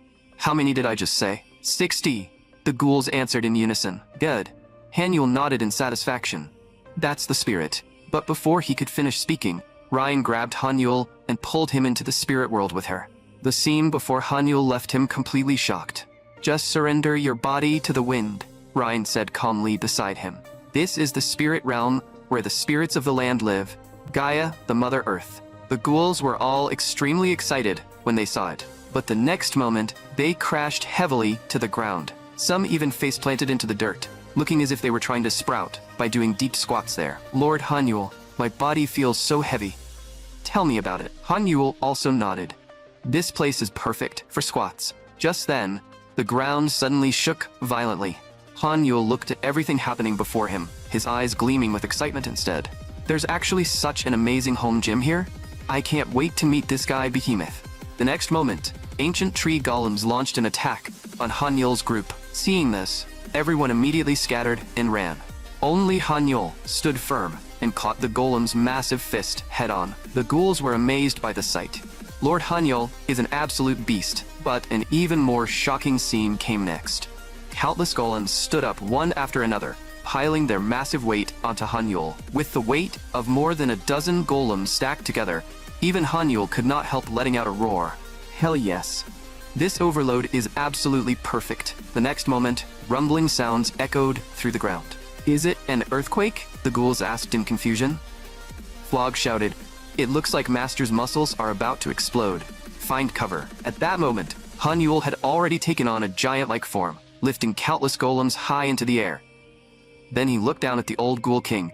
"Old ghoul king, increase the weight for me." The old ghoul king immediately activated tenfold heavy blunt, pressing down heavily on Hanyul. Hanyul was extremely satisfied and began squatting rhythmically while holding the golems up. "What are they doing?" Ryan asked in confusion. "Today is Lord Hanyul's leg and glute day," the ghoul explained. "What is leg and glute day?" Ryan became even more confused. Just then, Flog also walked over. Leg and glute day is the day specifically used to train the lower body. At that moment, a voice suddenly rang out and interrupted their conversation. "Another group of little ants has crawled in. I am Behemoth, master of Gaia, the spirit realm. What is your purpose for coming here?" But no one answered.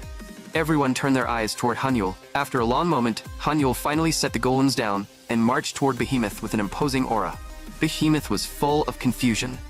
"Say something already.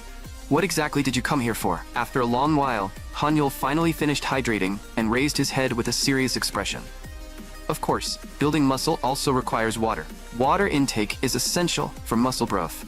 Although seawater has too much sodium and isn't suitable as a regular drinking source, the seawater here tastes smooth, gentle, and surprisingly light." Hearing this, the ghouls completely erupted with excitement. In other words, as long as we drink the water here, we can grow muscles, and so, everyone jumped into the seawater and began soaking in it. At that moment, Hanyul looked completely refreshed and shouted toward the sky, "Now, let's talk about business." But Behemoth was furious. "You're actually drinking water while talking to me? What a shameless and rude bunch." After saying that, he summoned a group of golems. Then, a maze suddenly rose up and surrounded everyone. "This is a living maze," Behemoth said proudly.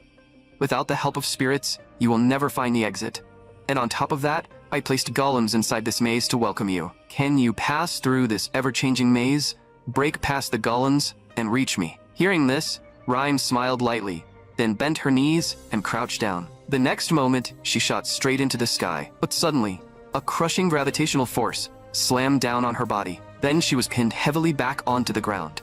The gravity was too strong. She could not fly up at all. Just then, waves of tremors suddenly came from all around.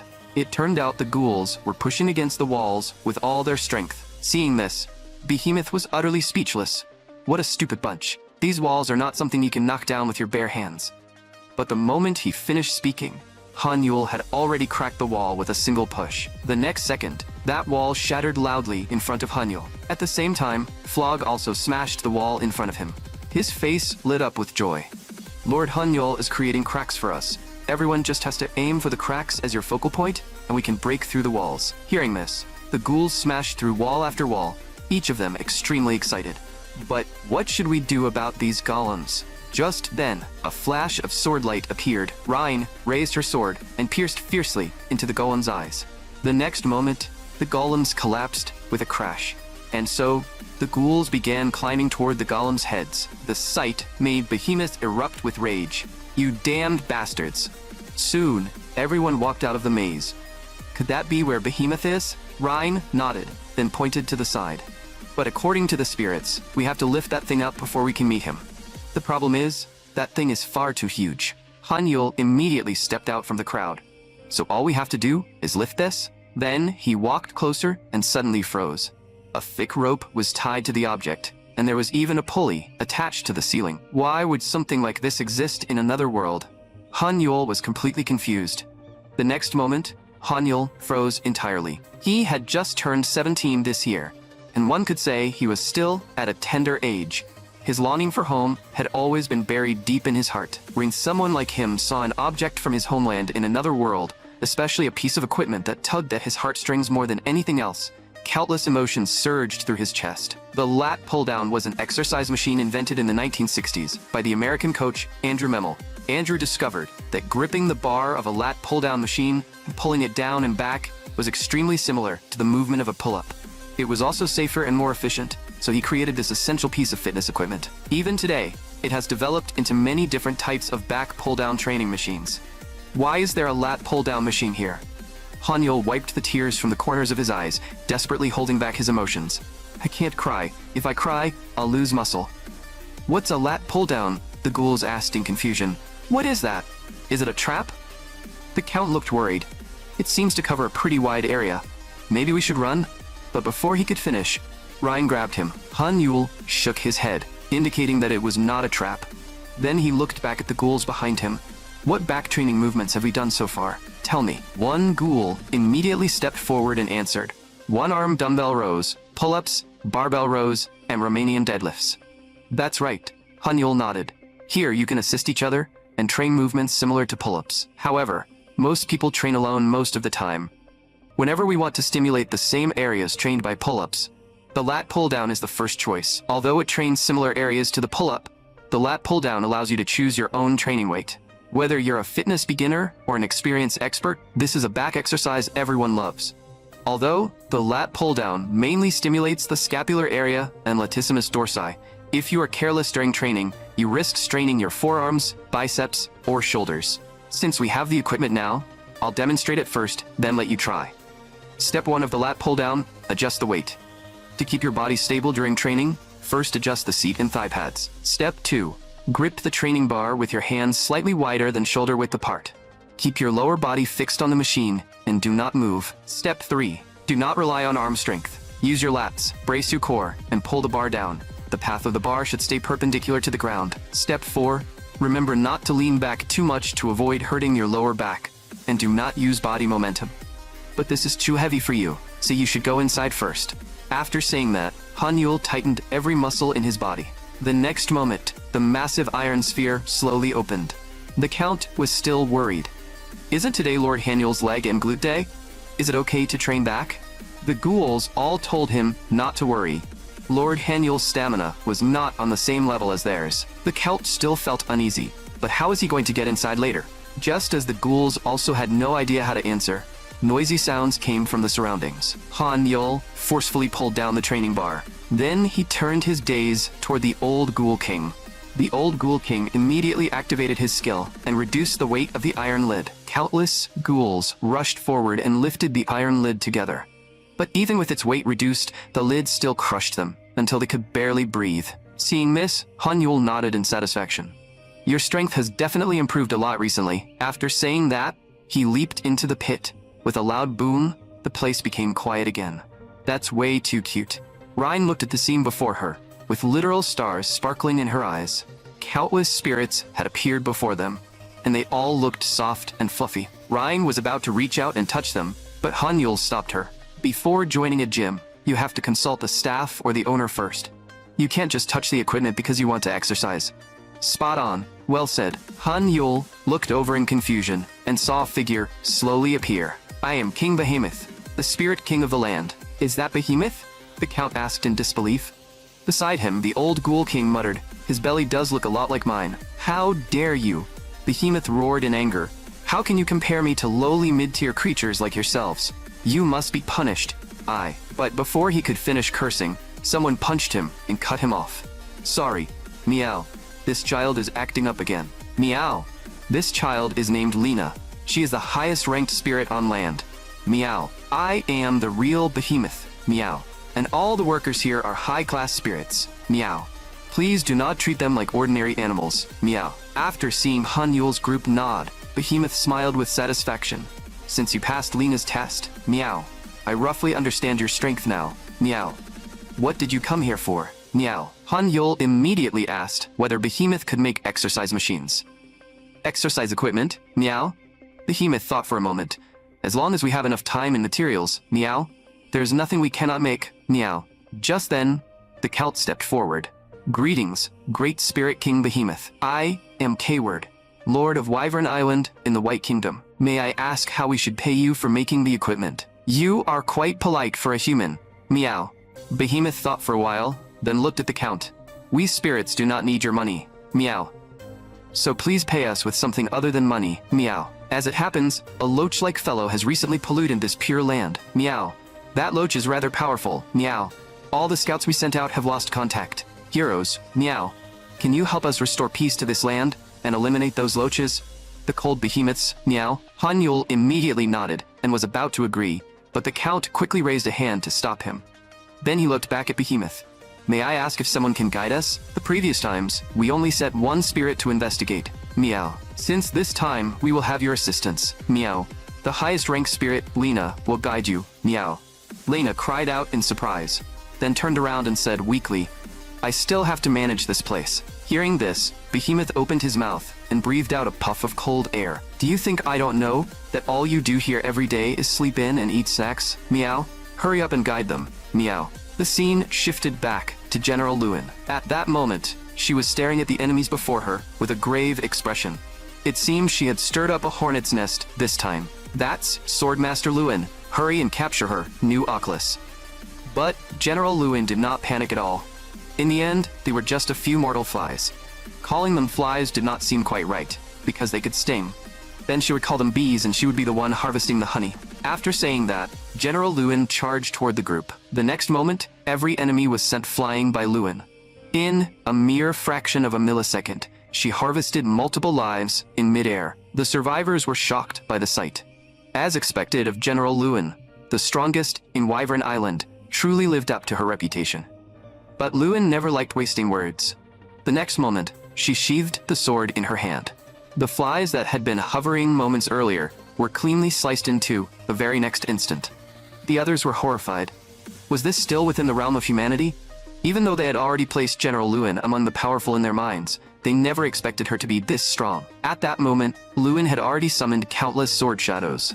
Looking at the sword shadows in the sky, the remaining enemies became strangely calm. To die beneath the blade of such a powerhouse meant their time in this world hadn't been in vain. The next moment, Lewin controlled the sword shadows and sent them attacking the crowd. A thunderous boom rang out. The area returned to silence once again. After dealing with these people, General Lewin continued forward. Since I'm already here, I might as well go deal with that disobedient disciple of mine. Meanwhile, on Han Yul's side, he was watching Lena eat dirt. Han Yul looked completely confused. Lena explained, for a spirit of my level, all I need to do is eat minerals, and I can read the memories of the land. After eating, Lena's eyes suddenly widened in surprise. Han Yul brightened up. Did you see something? No. I just thought the dirt here tasted really good. Well, I'm kidding. Since the minerals here aren't old enough, Lena can't read memories from too far back. So stop looking at me like I'm some greedy little glutton. Anyway, let's first find the oldest looking mineral treasure king nearby. After hearing this, the ghouls split up and began searching. But the round stones gave the ghouls no place to grip. Han Yul asked in confusion what they were doing. A ghoul quietly explained, we want to pick up this rock, but it doesn't have a handle, so it's hard to pull out. Hearing this, Han Yul told the two of them to step aside. Then he placed his hand on the rock.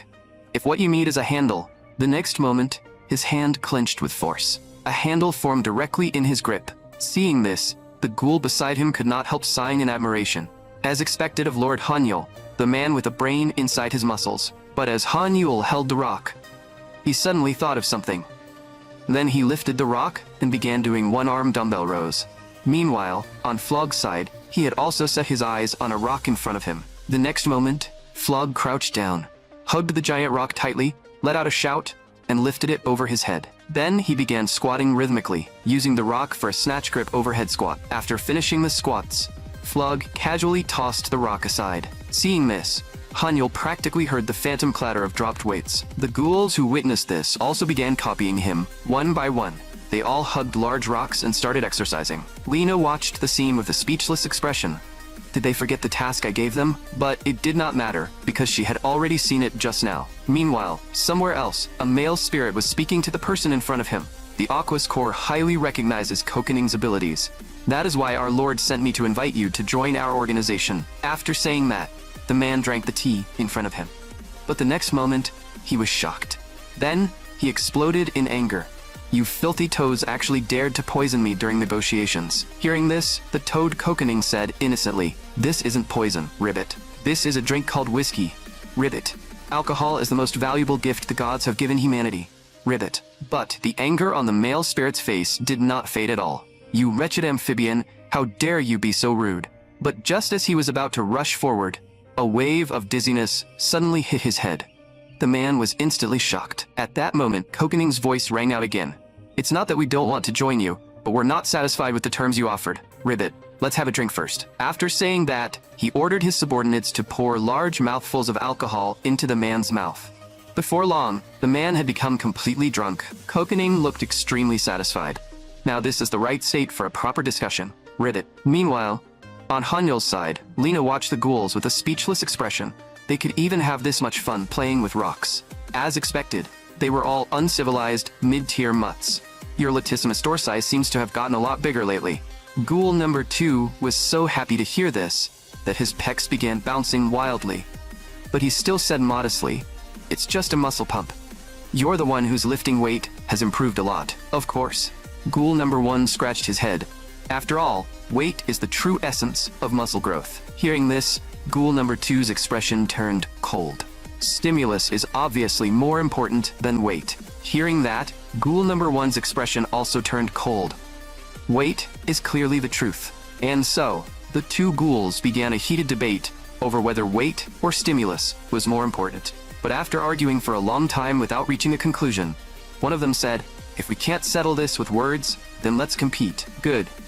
That's exactly what I was thinking. The ghouls nearby were already prepared to enjoy the show. A battle between weight and stimulus. Just hearing about it made them feel like their chest muscles were about to grow. The battle between the two ghouls was about to begin. The next moment, they started showing off their muscles in front of everyone. The weight group's front lat spread seemed larger, but the stimulus group's balance and symmetry were absolutely flawless. Then the judge called for the two ghouls to strike another pose. The next moment, the two ghouls struck their pose, front double biceps. Then another ghoul shouted, "Pose 2." The next moment, the two ghouls struck a front lat spread. Just as the ghoul was about to call out pose 3, Hanyul arrived. "Did you guys gorge yourselves on too much chicken breast or something? You actually started a battle between weight and stimulus? If you have time to think about pointless stuff like this, then use all your strength to train, and use all your strength to rest." Seeing Hanyul arrive, the ghouls gathered around him and asked whether stimulus or weight was more important. Hanyul sighed lightly. "Which do you think is more important, dumbbells or barbells? Which is more important, the hamstrings or quadriceps, the trapezius or the chest muscles?" Watching from afar, the Count was completely speechless. What's next? Is he going to ask whether mom or dad is more important? The old ghoul came hurriedly cut him off. "Stop talking. Lord Hanyul has sharp ears." At that moment, the ghouls also lost their confidence after hearing Hanyul's words. Just then, Hanyul stepped forward and patted them on the shoulders, telling them not to overthink it. "Can't you just keep increasing the weight while also feeling the stimulus? Treat all the training you've done until now as if it never happened and start over from the beginning." And so, on this day, the ghouls once again experienced this truth with their entire bodies. Seeing all this, Lena could not help sighing inwardly. It seemed these people had completely forgotten the mission. Meanwhile, on Flog's side, the words Ryan had once said to him kept echoing in his ears. "Your attacks are so slow. Can you really hit an opponent like that?" He clearly felt that he had grown stronger. Lord Hanyul had said that if he wanted to become stronger, he needed to strengthen coordinated attacks. After that, he arrived at a certain place.